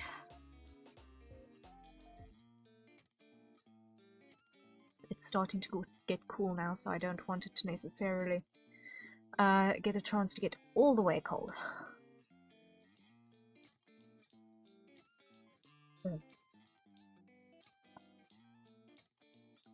Okay. I want to think. Let's see. The first one, the portrait was fairly armadillo-esque.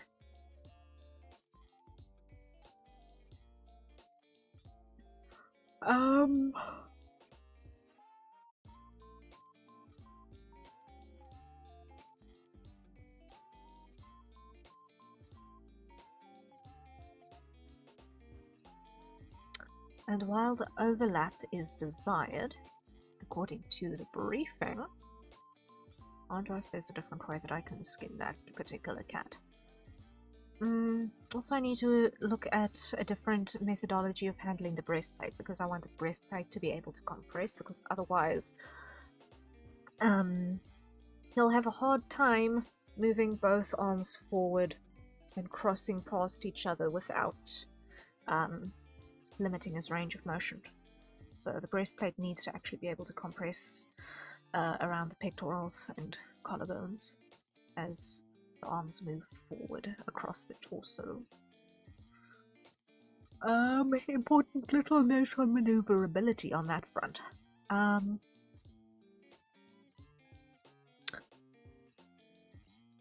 Let's think. I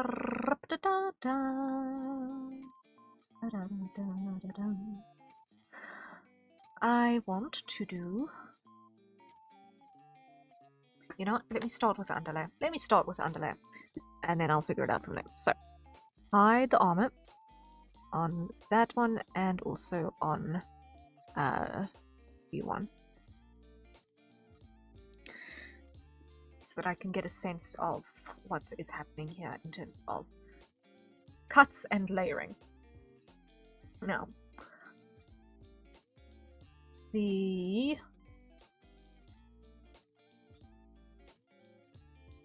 leg gear.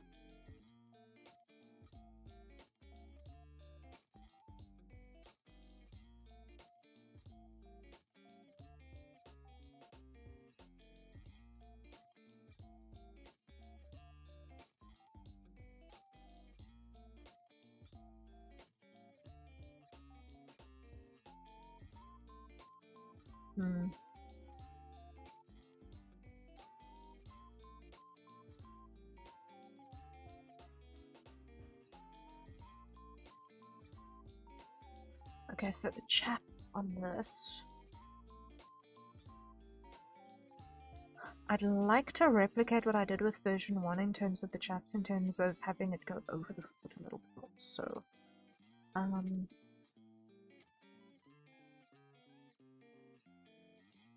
let's start with that.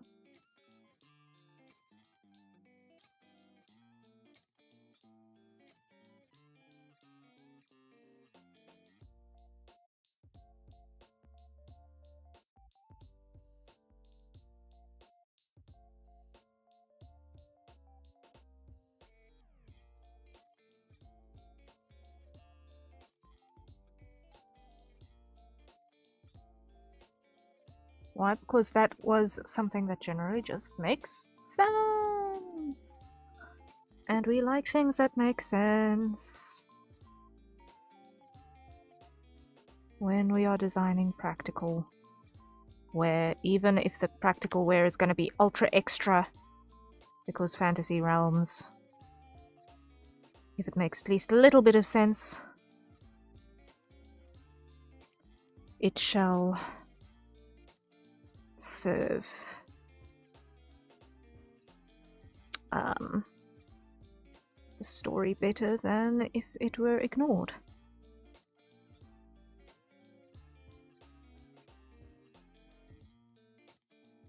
Why? Because there's always going to be at least one reader who knows their oats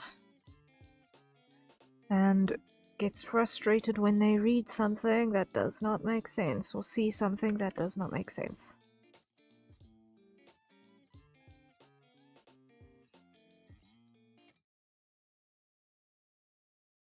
Beyond a certain margin of the rule of cool.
But let's just extend that one down as well.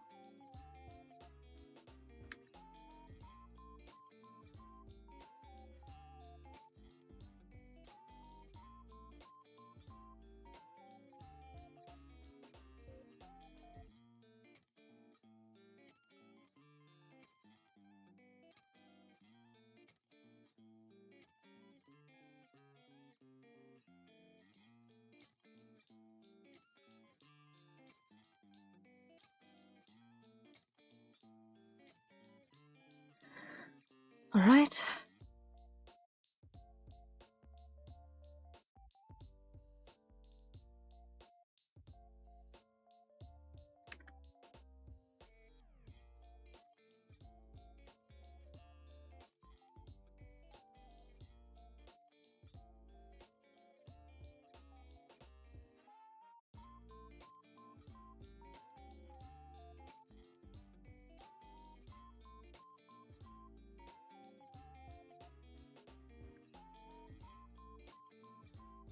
Something along those lines.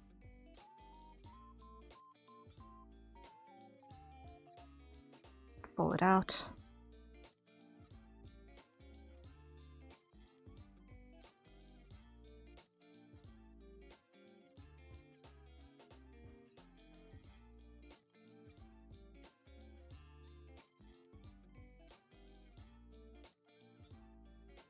Okay, that already looks a bit different. Nice. Now what I need to do is figure out the knees, because these things need to be able to bend.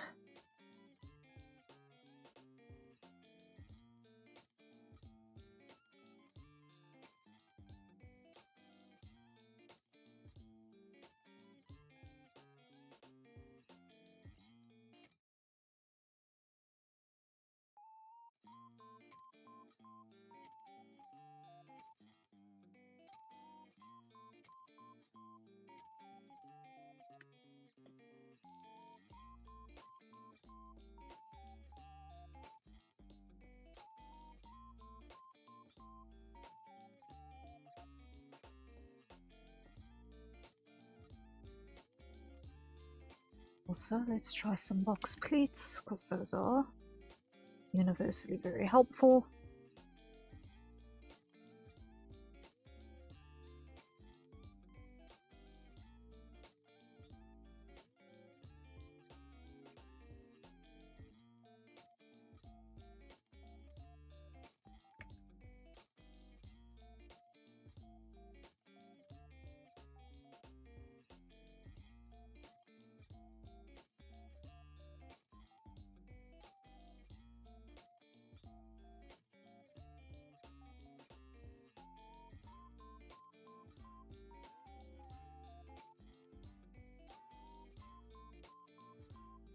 on this side, let me do stitches, top stitches here.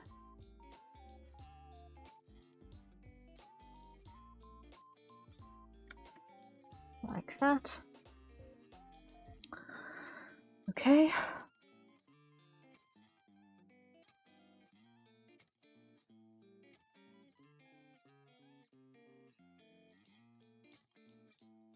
That'll do the trick. Let's leave this one nice and understated, yeah?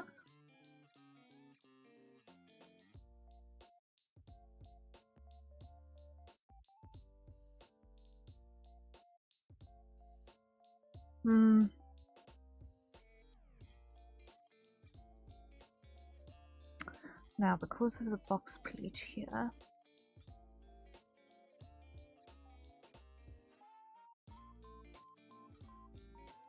there's gonna need to be a side seam somewhere.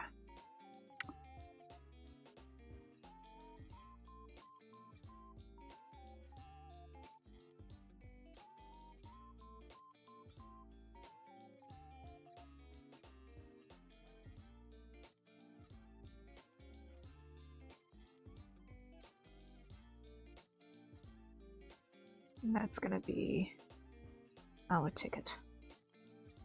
Okay, that'll do.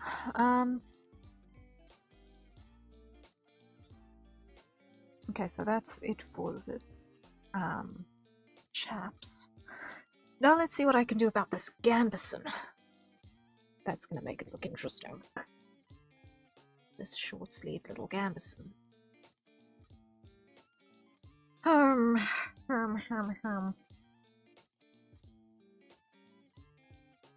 I wonder.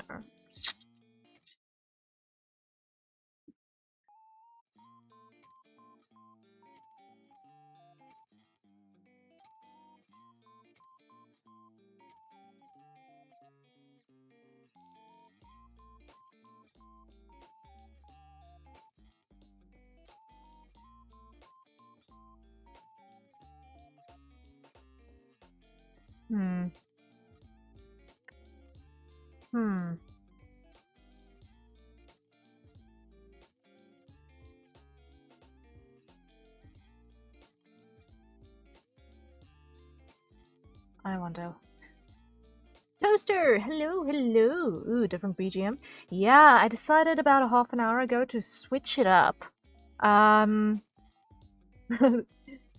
Is this Summer's Day? Gasp, no. I just decided to switch it up. Every now and again when it comes to work-along streams, I'd like to start switching it up a little bit. I've still got to get along to the job of actually making notes in my list of songs that I've already got downloaded from Dover Syndrome to know which one is which, so that I can have different things for different sorts of moods. But yeah, this one I know. This one I kind of immediately know.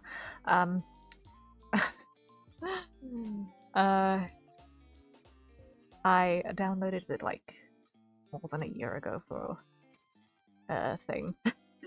And yeah, it's been something that I switch to very, very, very seldom, but every now and again I switch to it because it's a safe bet. I know what it sounds like and I know that it loops. But yes, how are you doing, Toaster? How are you doing?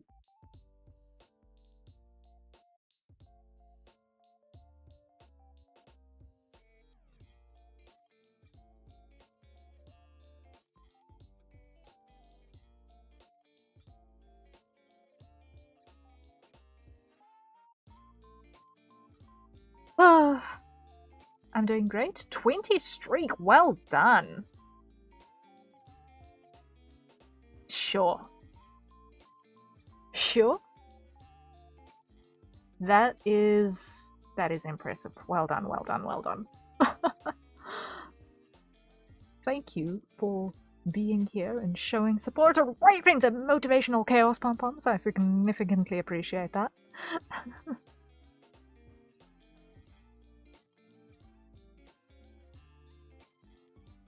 Oh man, that is wild. That is wild.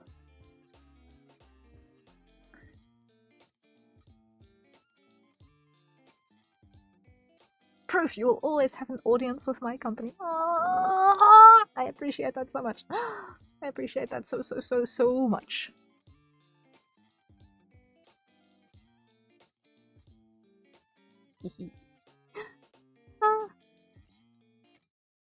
But yeah, I do not know what to do with my face right this very second. I am very happy to hear that you are enjoying it here.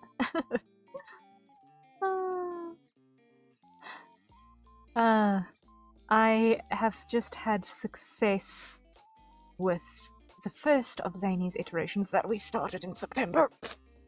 But we just had success finishing the first one. I'm currently working on the foundational layers of the second iteration. So yay. I've also never gotten a streak that high before, so I'm super happy I got to be here and support you. Oh, thank you so much. Oh, I sincerely appreciate it. I don't think I've ever gotten a streak, and I feel really bad about that. I very rarely actually catch my people live. It's sad. But I really appreciate the support. Like, I cannot articulate. Thank you. But, all of that aside, how has Tuesday been treating you? And have you yet acquired grubbage?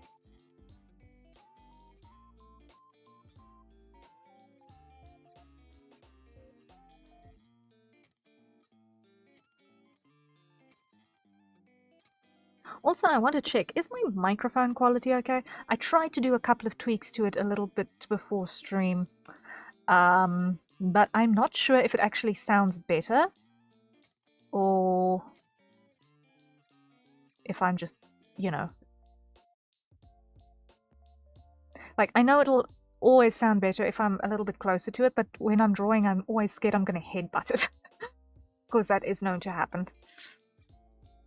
Mic is good? Well, people catch you live, and my day has been productive, and yes, I has num-nums in the form of potato bread. Ooh, potato bread. That sounds good. Potato and bread. All of the carbs. That sounds comfy. That sounds super comfy. That sounds super comfy.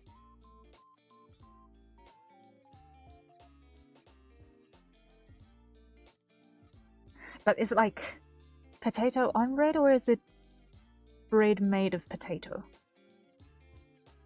Because I am vaguely aware that the latter is also possible.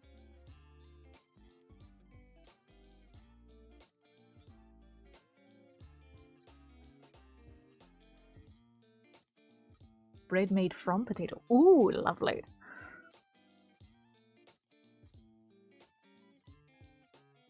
Oh, I wonder.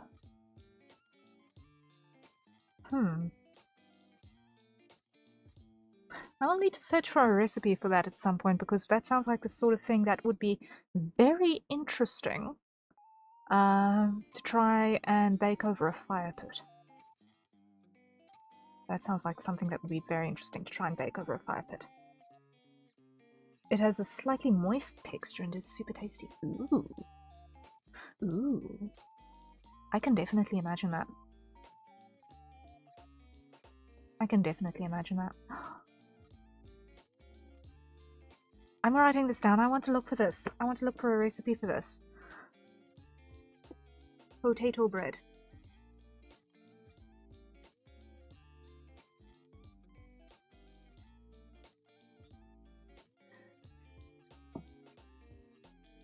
Of all the breads, it is this taster's favorite kind of bread. I can believe that. I can believe that so much. Like, potatoes are great. Potato bread must be amazing. Considering that one of my favorite things to do on the very rare occasion when there is leftover mashed potatoes is to put a little bit of flour in them. And I forget what else goes in there right now. but you put a little bit of flour in them, and actually fry them into fritters. Ooh, that's also super nice. So I can imagine a bread of that being fantastic. The bread also has a yellowish type of color instead of a brown or white bread. I can believe that. I can believe that as well. Also, it will depend on the potato as well, which is also interesting. I wonder what potato would be like in a taiyaki. On my wish list to one day acquire is a taiyaki pan. I want to get a taiyaki pan. Actually, I want to get 2 taiyaki pans, 3 fish each, so that I can make batches for the household of taiyaki. I want to make taiyaki so desperately.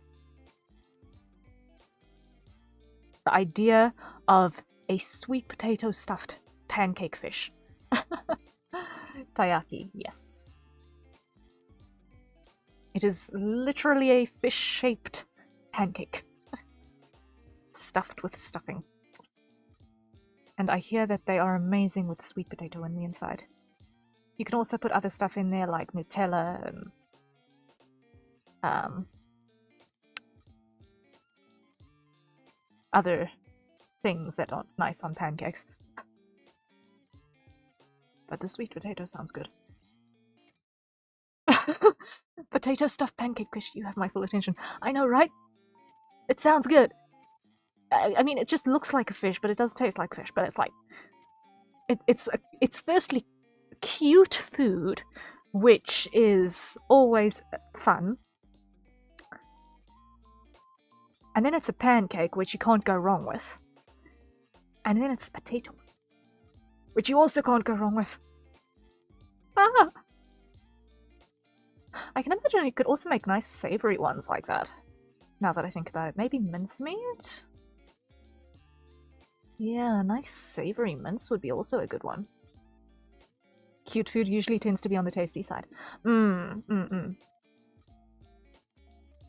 Yeah, no. I can't say I've had much in the line of cute food.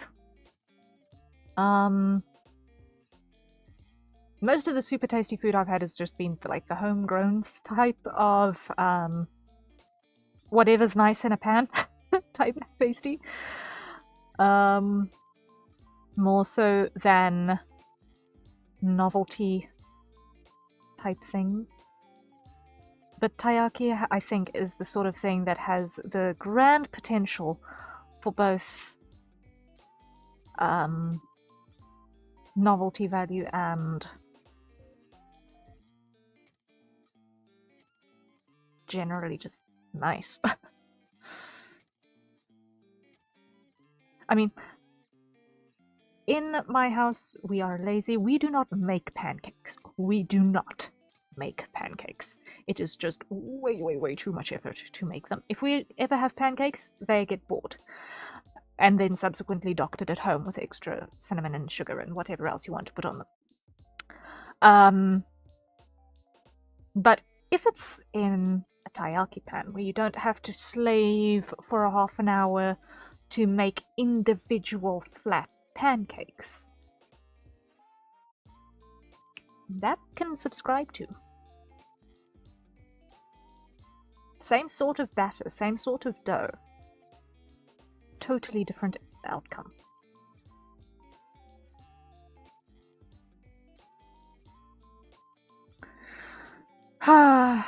Okay, I'm needing to find a solution for this condition. I'm not seeing it yet.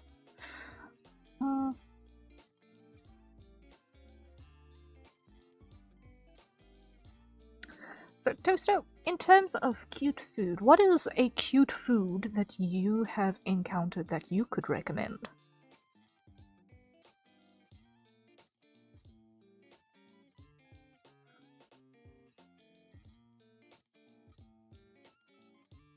Texas Lizard Gaming, thank you so much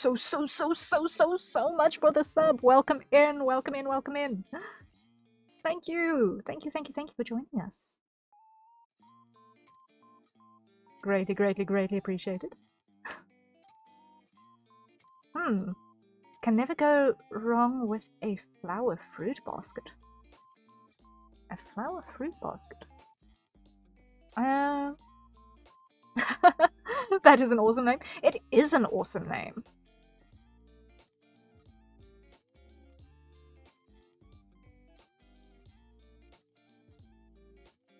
Whee!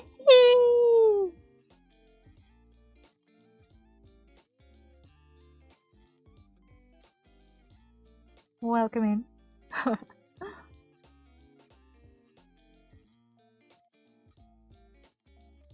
Let's see.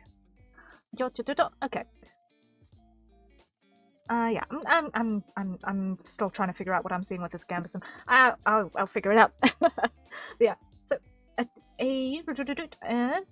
okay, so question from YouTube side. Harrier, do you plan to continue the martial ability stream, the one where you people added their OCs and you give your judgment? Yes, I do actually plan on getting back into that. I'm just currently still plugging away quite heavily at some significant deadlines.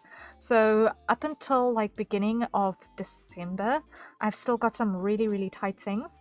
But I'm going to be doing another 2 batches of what was already submitted. So a whole another 2 streams for everyone else who already submitted on the previous event post. And from then on, what we're going to do is I'm opened up a hashtag for that. So it will then be an ongoing thing. So you'll be able to use the hashtag to submit your character, and when I see it, whenever that may be, it will be featured in the next stream where I have the opportunity to spend a half an hour analyzing your character. That's going to be the vibe, and then that way we won't have the backlog that I'm currently dealing with. But yes, we are going to do the thing. I'm looking forward to it. I'm looking forward to the next ones. I just desperately want to get over the hump of these deadlines, but we are very much looking forward to it. And Toaster says, imagine a flower bouquet, but instead of flowers, it's shaped fruits. Ooh, fancy. Very fancy. I can imagine that being a really thoughtful gift. Like, or if you're going to an event or something, to bring that along as like a fruit salad centerpiece, that would be like pretty impressive. I can imagine that being super impressive, actually. Wow.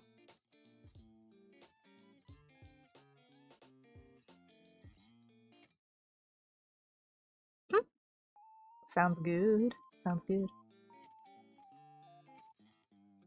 And any favorite fruits, I wonder? Have you guys got favorite fruits? I'm personally... It is, I bought one for my exes a while back when we were together. Oh! Ooh. Favorite fruit has to be a pineapple. Oh yeah! And Psy Prime also says pineapple. Hey! Pineapples! Pineapple twins! Nice! Toaster and Psy both on pineapples. Nice. I can't blame you. The fruit that eats your mouth while you're eating it is indeed awesome! I love it as well. It's also really nice cooked. I'm also a pineapple appreciator. I don't know if it's my favorite fruit. Is it even a fruit? Well, it's close enough to a fruit. Bleh. Forget the botany. It's so juicy and tasty. Yes, it is. It is. It's amazing. Oh, yeah. It is a fruit. Okay, yeah. Okay, I'm gonna just move my camera over here for a bit, because I am thinking. I think it's fruit, yeah. I also like mango flavor, says Sai, but I like the flavor more than the actual fruit. Yeah, peeling mangoes is a pain. Peeling mangoes is a pain. But yeah, they're really good. I find that the actual mangoes are nicer than mango juice, which has a way of getting like overly sweet. Maybe it's because the mango juice gets like condensed into a nectar, sort of. Maybe. But ooh, what is nice about mango is if you dip mango in a chocolate fountain. Like fresh mango fruit in a chocolate fountain. If you've never tried that before, ooh, you're missing out. That was one thing that I tried unexpectedly once. Oof, must be close to 15, 16 years ago now. But it lives rent-free in my brain. Chocolate dipped mango. It sounds funky. It sounds funky, but oh my word, it works. It works. It totally works. So it is a fruit, but apparently it is also a berry. Yes. Okay. So that you know, in a way that totally makes sense. The more you know about pineapple, yeah, totally. Okay, I'm gonna just hide the temp text because we're in chatting mode now. We're in chatting mode now. Yeah, no. I think it's really cool actually. Berry is just a subcategory of fruit, ain't it? Yeah. It depends. It depends if you're talking in culinary definitions or if you're talking in botanical definitions, because apparently there's a difference. Apparently. Having to do with application versus biology of where on the plant it comes from. It's messy. It's messy. It's like the tomato argument. Technically, it's a berry. And it's also a cousin to deadly nightshade.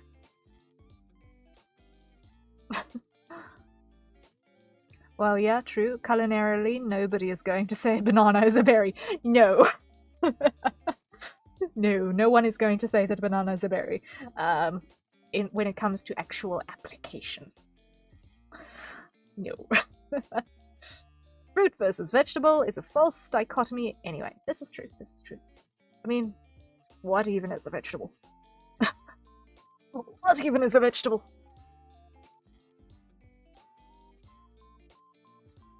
If anyone says anything about a living person, then you will be banned.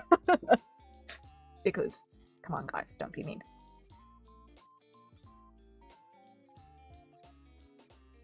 Because I know that is a question that can open the door to that stuff, so yeah. Anyway, back to food. Yeah. What is... Okay. What is everyone's opinion when it comes to fruit that has been cooked? Cooked fruit. You know what they say? Intelligence is knowing a tomato is a fruit. Wisdom is not putting it in a fruit salad. Exactly.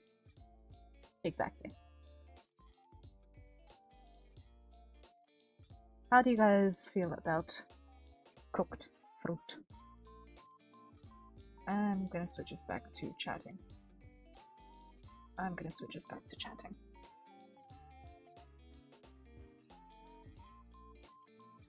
There we go. I don't know, honestly. Have you not had much in the line of cooked fruit? I can't say I've had cooked fruit unless a fruit cobbler counts. Oh, you guys are missing out. Okay, I will... Ads? Oh no, okay. We will kill time for the Twitch folk who are on ad break. Well, no one plays. For the folk on the other side. We will get through the ad break for Twitch. Yeah. Thank you for everyone who is sticking around through the ad break. We should be back soon. I've escaped jail! Welcome back from the ad jail. Yes, so if you guys have been missing out on cooked fruits, you've been missing out on cooked fruits, because man, it is tasty. Alright? So, firstly, it is what leads to things like jams and jellies, which is technically cooked fruit, just cooked with a lot of sugar and then reduced down. But warm, whole, cooked fruit is really, really good. Depending on the fruit. Like, I'm personally not a banana eater, but everyone in my household is, besides me. And they all adore and swear by a toasted bacon and banana. So they will fry banana and they'll fry bacon separately, and then put that on a sandwich and grill the sandwich, sometimes with cheese. And they love it. And in theory, I can appreciate it. I'm just not a banana eater myself, but there's plenty else in the line of that I do eat cooked as well. So yes, if anyone was wondering, yes, I do eat pineapple on pizza. Usually it's on the ham and pineapple pizza. I am not fussy. I know that is a totally Americanized recipe. The anti-pineapple madness is... yes, it's not Italian. It's not quote-unquote authentic pizza experience. But man, there's something about a little bit of that fresh sweetness that explodes in your mouth while you're having a savory meal.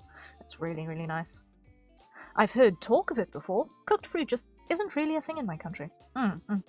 Yeah, no, it depends. It does depend regionally, but it also depends on how experimental you are in your kitchen as well. It's fun. It's really fun. Like, one thing that we used to do a little bit more frequently, when we used the oven more frequently, is the whatchamacallit, a fried, not fried, a roasted chicken with peaches chopped in half and put in the tin with the chicken while it's roasting. Chicken spiced with whole cloves and salt and black pepper and left to roast all nice and juicy. Oh, so tasty. And then those peaches come out and it's like, oh my word, it's heavenly. Sai says, hot take, I think the bad part of a Hawaiian pizza isn't the pineapple, it's the Canadian bacon. Too often, I've gotten Canadian bacon that is too chewy and inedible. Also, anyone who just says pineapple doesn't belong because it's fruit and it's sweet hasn't thought hard enough about burgers. We put tomatoes on those. Contrasting flavors are a thing for a reason. Yes, it is. It is. It is. It is. And it is a wonderful, glorious thing to have contrast on your plate. Indeed. But no, I can't say I've had any. I can't say anything about Canadian bacon because where I reside, we don't actually have bacon on our Hawaiian pizzas. It's like cubed ham, like cubed cured ham. That's what we do on our Hawaiian pizzas. So it's been cured first, and then, well, that's basically what Canadian bacon is. Yeah. Look, depending on what the source of the meat, yeah, it's always a little bit this way or that. Canadian bacon is a lie. It's ham wearing a false crown. Oh dear. Yeah. No. I think in all cases, if you are making it yourself and you've got control over what goes on the thing, you can choose your ingredients with much more care, and you can actually get it to your liking, which is really, really nice. Like, I I think aside from like when everyone in the household is super, super, super dead tired, we all pretty much by default, like 90% of our meals are home cooked. 95% of our meals are home cooked. So we exercise a lot of control and experimentation in the kitchen, with varied and cheap, relatively cheap recipes, and it's all really, really fun. My favorite pizza is a pepperoni and banana pepper. Banana pepper. That sounds like it should be a sort of sweet bell pepper. I think. It sounds like it should be a sweet bell pepper. I'm just going to hit the save button on the iterations and close this off, because I don't think I'm going to have much energy after this for today. Yeah, let's head back to the chat screen. There we go. Let's head back there. Yeah, no. I should specify it's pickled banana pepper. Ooh. Okay, pickled peppers are really good. Pickled peppers are really good. In my area, we have what we call pepperdew, which is sweet pickled picante peppers. And what in my house we generally get is we get a mix of these chopped pickled picante peppers and onion and gherkins, in like a diced mix of pickles. And we put that in a salad. It's really, really good in a salad. Gives this nice tangy interest to a salad. We don't really do the leafy thing much. We're not leafy eaters. But we'll do a salad that is with a raw broccoli base instead. Raw broccoli is nice. Lettuce doesn't agree with us. If we're going to have anything leafy, it's going to be like a spinach, a raw spinach. But yeah, mostly our green base is broccoli for our salads. I love pickles of various kinds. Pickled onions are so good. Oh, they are. Oh yeah, very, very good. Yeah, I think food is always such a fun conversation. Oh. No. Pickles are generally amazing. It has been a small eternity since I've last had it, but I am not 100% averse to pickled fish either, which my family is kind of weirded out by, aside from my dad. My dad eats just about everything, but I was not entirely averse to the pickled fish when I tried that last. It was some years ago now as well. Pickled fish, yes, pickled fish. Have you ever heard of a roll mop? It is a, if I'm not mistaken, mackerel? I think it's mackerel. Pickled mackerel, yeah.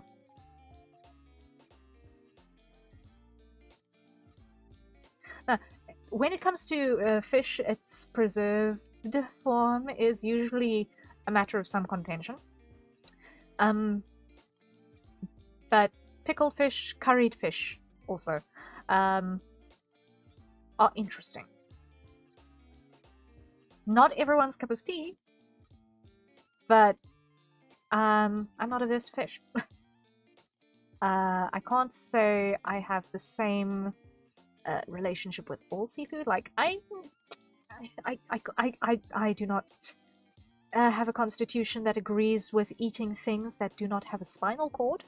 So mollusks are not my friend. Calamari is not my friend.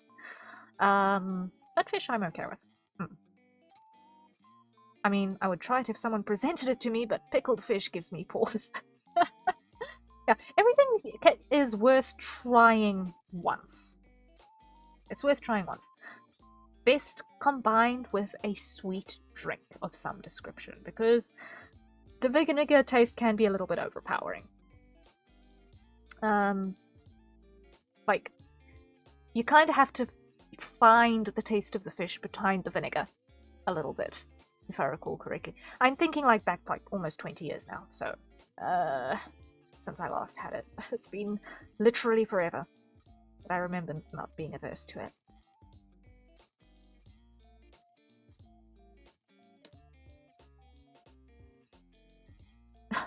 I do enjoy some calamari, says Toaster. Yeah, my dad also is a really big calamari enjoyer. My mom is deathly allergic, and I am terrified that I might have also picked up the allergy. So I am very hesitant to touch calamari, personally. Fried calamari was good. Yeah. From whenever my dad eats it, I get the smell of it, and it doesn't smell bad. It's just I'm so scared that I'm gonna have the allergic response. Because I know that that is one of those allergies that one can inherit as well. And I would rather not stand up from the table with asphyxia. That does not sound like a happy day for me. So I'm not going to test that theory, which is also why I'm very skittish when it comes to mollusks.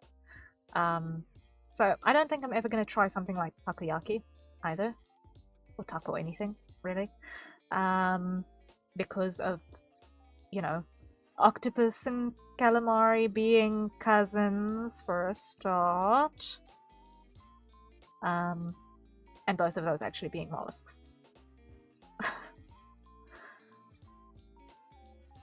One time when my brother and I were kids, we went to a restaurant with our mum and we got a fried calamari appetizer. Ooh. We didn't know what it was, and she thought she'd get a reaction when she told us. Ooh.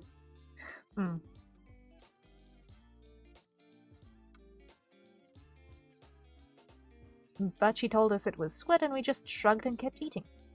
Well, if you didn't get the reaction from it, then hey, lucky, lucky, lucky. Yeah, my mom found out when she was like in middle school, early high school, somewhere there. I can't remember the exact story. But she found out in the most awful accidental way that she was allergic to calamari. That was not fun. And I don't have medical cover of any description to make it worth experimenting. So, yeah. Not gonna happen on my front. Not gonna happen on my shift. I'd like to consider myself an experimental eater, but I'm just gonna say, you know what? Stick to things that have an internal spinal cord. By reaction, in my case, I think she meant maybe she thought we'd think it would be gross. Okay. I didn't mean allergic reaction. Ah, I see. Yeah. Yeah. Depending on what you're talking about, the idea of what kind of food can be considered gross can vary quite significantly. Like,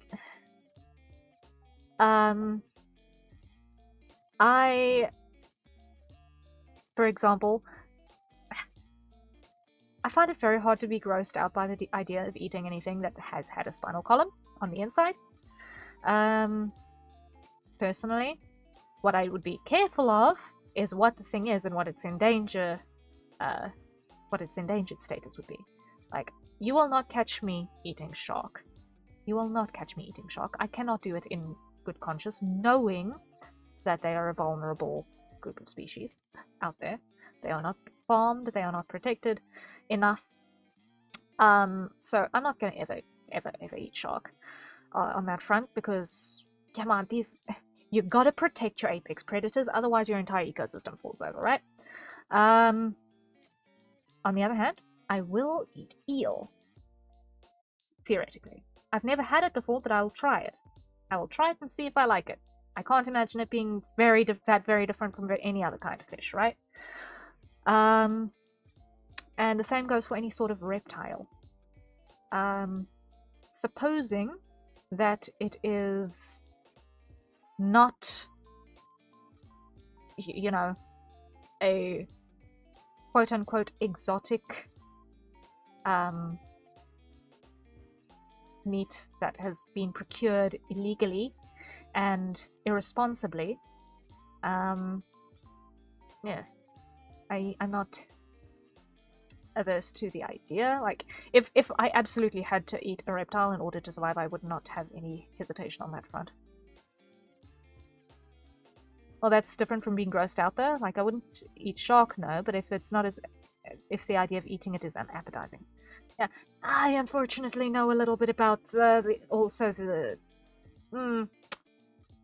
way that shark skin works. And waste disposal works. Both in sharks and in squid, now that I think about it, they're quite similar. And yeah, let's just say no, I will not eat shark. I will not eat shark.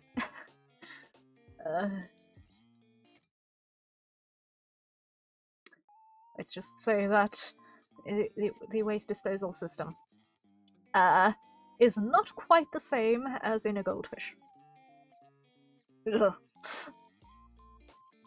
Well, not unappetizing to me, but I'm also not a biologist. Yeah. It's fair. And there's the thing. The more you know about certain things, the more your discernment leans in various directions, right? I have a desperate need to go and watch a couple more documentaries that are more recent nowadays, because it's been a while. And just catch up on my biological general knowledge again. I think that is something that is due. But it used to be my bread and butter, really. If I was done with schoolwork back way long ago, when I was just a wee burb, I would watch nature documentaries. That was my entertainment. I didn't do the cartoon thing much. And yeah, I picked up a lot of weird information from that, and amongst that information was for some obscure reason, information on the waste disposal mechanisms of sharks. I don't know why. Can't remember when that was, but anyway. There are plenty of foods that are tangential to waste disposal. They just need to be cleaned well. But yeah, to each their own. Yeah, that's the thing. It's the ability to clean certain tissues appropriately before preparation and consumption that is an area of contention when it comes to food preparation. Like, how can I phrase it? Once upon a time, my father was very close with a butcher. And in his childhood dealing with said butcher, who was a family member, I can't remember if it was a granddad or an uncle or both. Probably both, honestly.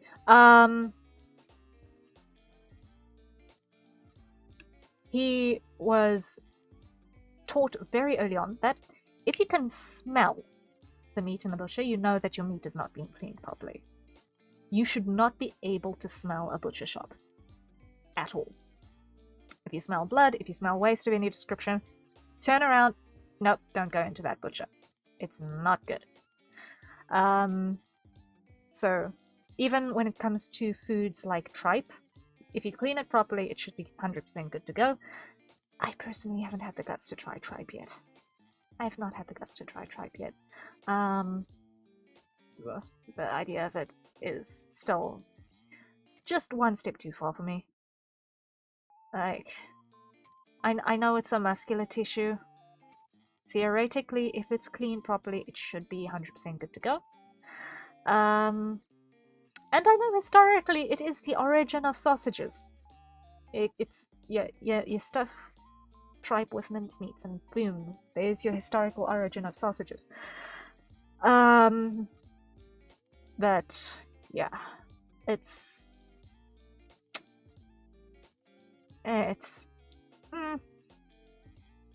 all got to do with what the preparation looks like at the end of the day. Yeah, but fun times. We went from fruit to meat very, very swiftly. Wild. That was via the fish tangent. That was via the pickled fish tangent. Whoops, sorry guys. That was via the pickled fish tangent. Whoopsie.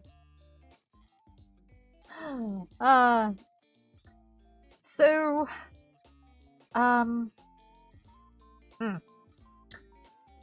my brain has just hit a blank. This is probably the sleep that is now catching up with me, or the lack thereof, because I am on 5, 6, I am on 4 hours of sleep today. I'm on 4 hours of sleep today, because stuff happened in my iteration of reality. But yeah, we did manage to get some stuff done. Let me think. Is there anything? Yeah, I would say that if I'm able to put in a good shift tomorrow as well, I think I might be able to get through the rest of these iterations tomorrow. I'm feeling a little bit better now that I've gotten the first one down. I feel like I've gotten a handle on what I need to do for the last 2 iterations for Zany, so that I can send that through. It's been a wild ride getting to this point on this particular commission, but we're getting there. We're getting there slowly but certainly. And I also need to do more work on Teo's rig. I've got to completely redo the hair rig. Completely redo the hair physics. At the moment it's still wobbly style like mine. You'll see that it's got these weird bubbles when I shake, especially this front spiky bang. You'll see it wobbles weirdly. I need to switch Teo's style from my current wobbly style to what we worked on with Cheeky, whose model has been revealed, which I'm really, really proud of how quickly that happened. Well done, Cheeky. So it is really, really cool to see all of the support she's been getting with that. And I can't wait to see the debut. It's gonna be fun. It's gonna be fun. My first VTuber child is gonna be debuting soon. I cannot wait to see when that exactly is gonna happen. Yeah! Exciting times. I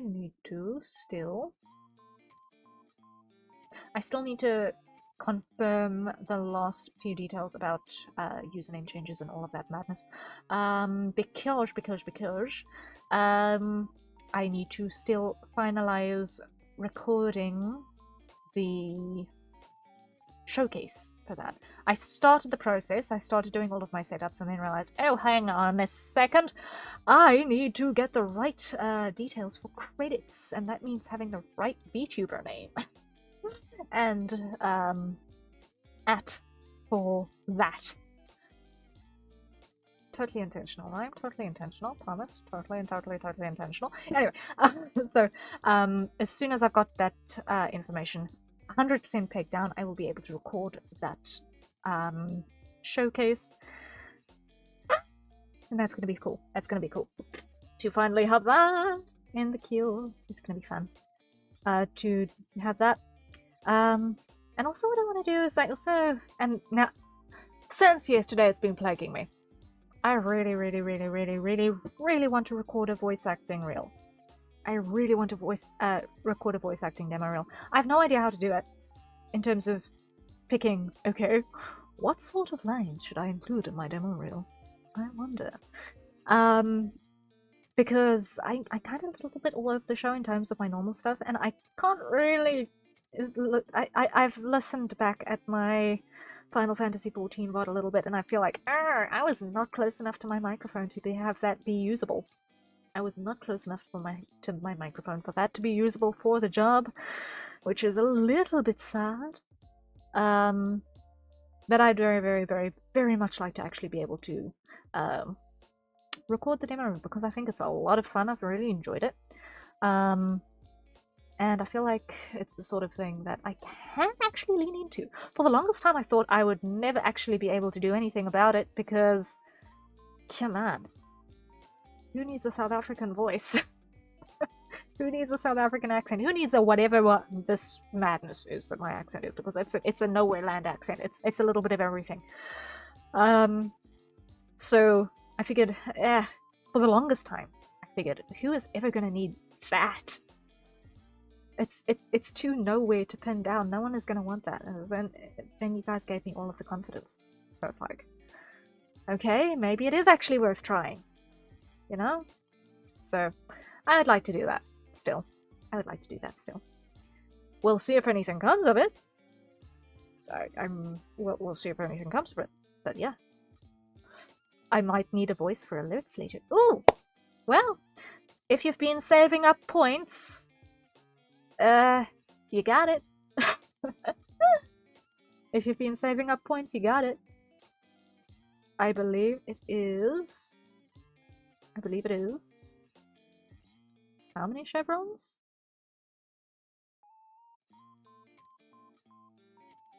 2k chevrons for a voice line. I'm currently at 16k. Then you've got enough for a couple of voice lines. You've got enough for a couple of voice lines. Totally. Totally. And I don't mind doing a couple of takes. See which one sticks. Just a few. Just a few. Only like 8 of the things. Have you got enough alerts to need that many voice lines? Oh, madness. Sheer and total madness.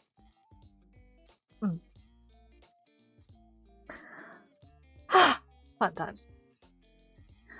But yeah, I really want to do stuff. I really want to do stuff with that. But anyway, I think I need to actually call it a day here. But not yet, but one day. Yes, you'll get there. In the meantime, if you guys don't know what to do with your points, please consider using them on the exercise redeems. Please and thank you. Please consider using the exercise redeems. Like, I am terrible at remembering to actually do my daily exercises. Like, horrible. So, please, torture me. There's like a 10-minute cooldown. It's not going to kill me. I can still do stuff in between the exercise routines. You can spam those a little bit, right? So I've only got 4 of them, so make me put in effort. And thank you for the sunglasses. Thank you. Sunglasses at what's it? Nearly 11 o'clock UTC? Fine. No effort, only drip. Come on. Guys, I gotta get healthy. Oh, yes. Also, talking about getting healthy and the tangents that took me on. So, you are aware of the donathon that has happened, and we got the new graphics tablet, and we've been using the new graphics tablet, and it's been amazing. And if you've been following me on my X and Blue Sky, you might know that I've also been able to finally put in the order for an iPhone as well, so that I'll actually be able to offer iPhone tracking for my VTuber rigs as well. And also the upgrades to my own tracking that goes with that, which is a little extra bonus, right? But that means that from this point forward, I'm pretty much going to be restarting my Ko-fi goal on that front. And from there, the next goal is going to be a laptop that I can put all of my streaming software on and migrate to a dual PC streaming rig. Now, the reason behind that is twofold. The first reason is so that my video encoding does not take up my entire graphics card, which was a reasonable graphics card 6 years ago. The second reason is that then I will be able to actually be mobile with my streaming setup, which means I'll actually be able to do treadmill chat streams. So we'll be able to open the treadmill Zatsu idea, which I've been looking forward to for the longest time, because a walk and talk seems like a really, really fun thing to do. And I can't really do that lugging my entire box across the building to move it into proximity for that. But I can move a laptop and a microphone, a mic stand. So the next goal is going to be the streaming laptop, so that I can actually have RAM and processing and graphics power left over for actually making the cool stuff that you guys want me to make and that I want to make, and also being mobile. It'll also mean that I'll actually be able to do cooking streams as well. So any of these weird and wonderful combinations that we talk about in our Zatsus, I'll actually be able to cook a couple of those, and you'll actually be able to see those in process, which is also going to be fun. I'm looking forward to that. The wins in the house is going to be a little bit different, because cooking stream, the timing is definitely going to be a little bit earlier than the usual slot, more likely than not, because I will actually be cooking for my entire household when that happens. So there won't necessarily be an eating segment to those streams, but you will at least be able to share in the preparation of the meal, and that'll be fun. That'll also incentivize me to actually be present in the kitchen a little bit more frequently, and be a little bit more experimental in the kitchen as well, which so far the family has not minded. The family has not minded me being experimental in the kitchen. I have introduced them to gyoza with my experiments. I've introduced them to like a Korean style fried chicken sort of thing, but not like chicken on the bone, but like cube chicken fillets that get fried up in the Korean style and then served with rice and caramelized onions. Ooh, that's nice. And I also recently got a hold of the spicy dip sauce that goes in a spicy sticky sauce. That as well. Haven't got the right kind of cabbage in my country to attempt making kimchi, personally, but I am still hunting a place where I can actually acquire it. I know that there are some places that sell it, but I've not been able to pin those down yet without buying online, and I'm scared of buying food online in terms of, will the jar arrive in one piece? I'm scared of that answer. So I've yet to experiment on that front, but I am looking for places nearish by that may or may not be able to stock a small jar of kimchi, so that I can at least check what it tastes like before I introduce my family to it. I find that nobody is gonna like this, then I'm going to suffer through it myself. But I don't doubt that it's going to actually be good, so I really want to try it at some point. I don't have the right species of cabbage in my part of the world to actually make it, I don't think. I don't know if one can substitute cabbages altogether appropriately on that front, but I really want to try. I really, really, really want to try.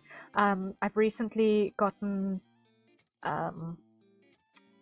referred to a couple of YouTube channels that do share appropriate recipes, and I'd like to try a couple of those as well. I'd like to try a couple of Korean recipes. I'd like to kind of try a couple more Japanese recipes. I'd like to try a couple of Chinese recipes as well.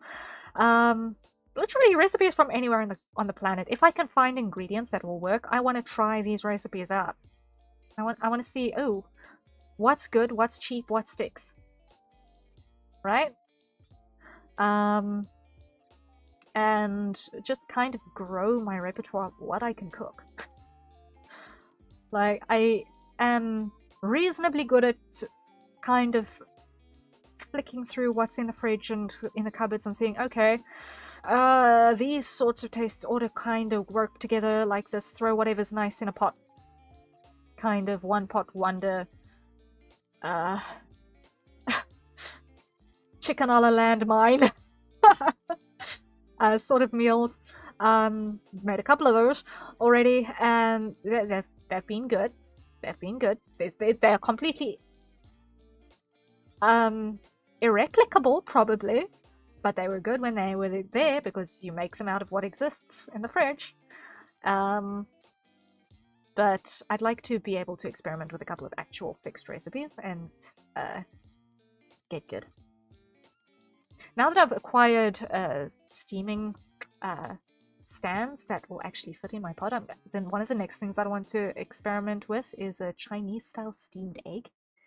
I wanted to try it a couple of now it's going to be a couple of months ago. I think it was in like July that I wanted to experiment with it when I found out about it. And then I didn't have a steaming stand that would fit in any of my pots, which meant that I couldn't actually get it right. I thusly acquired the appropriate hardware. But yeah, it's something that I really, really want to do. I really want to experiment more in the kitchen.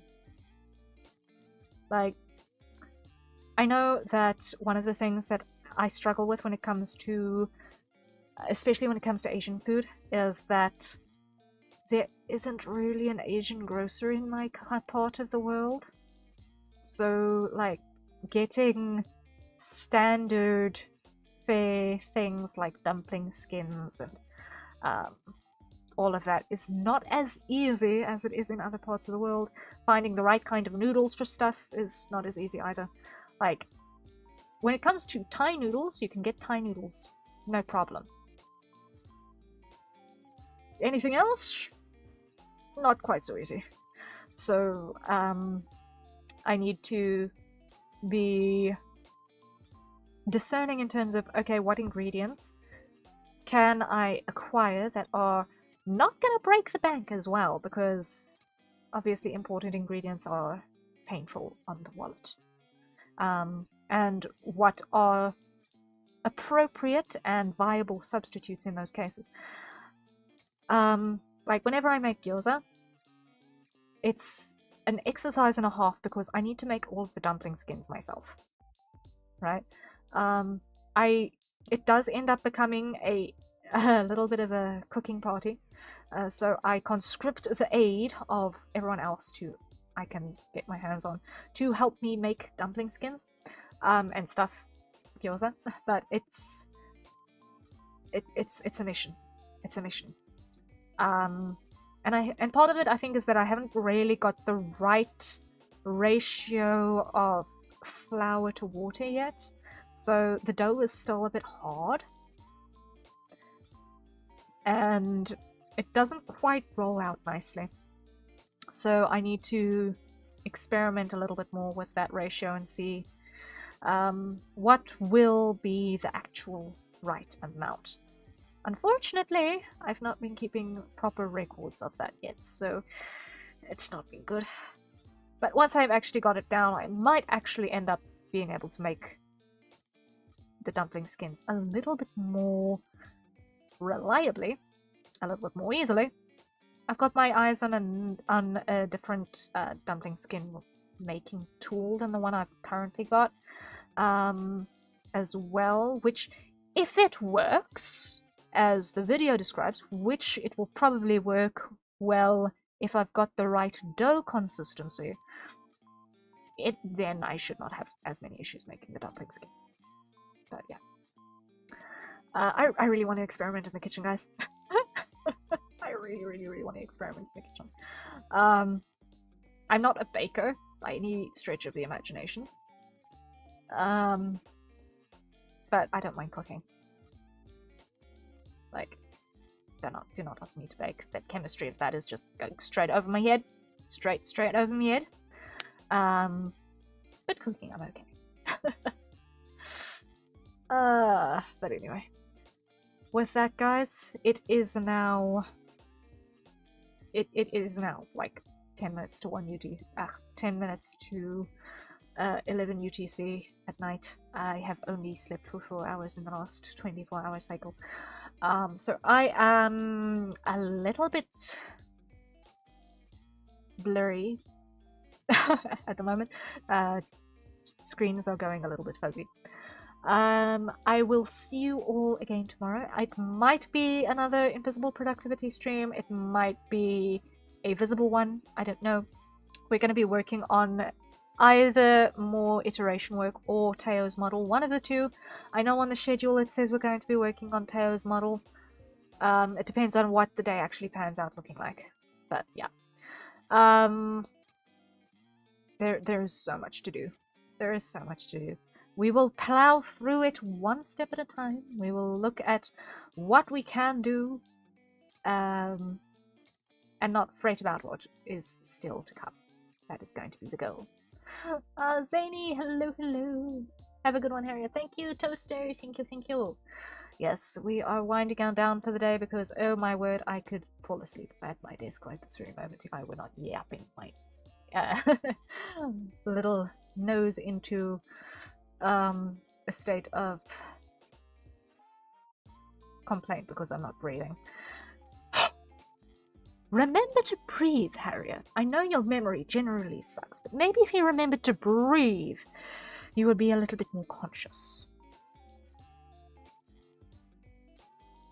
Yeah, okay, I'm gonna go sleep now. Rest well when you get to it, guys. I'm not gonna raid out because I do not feel like raiding and running.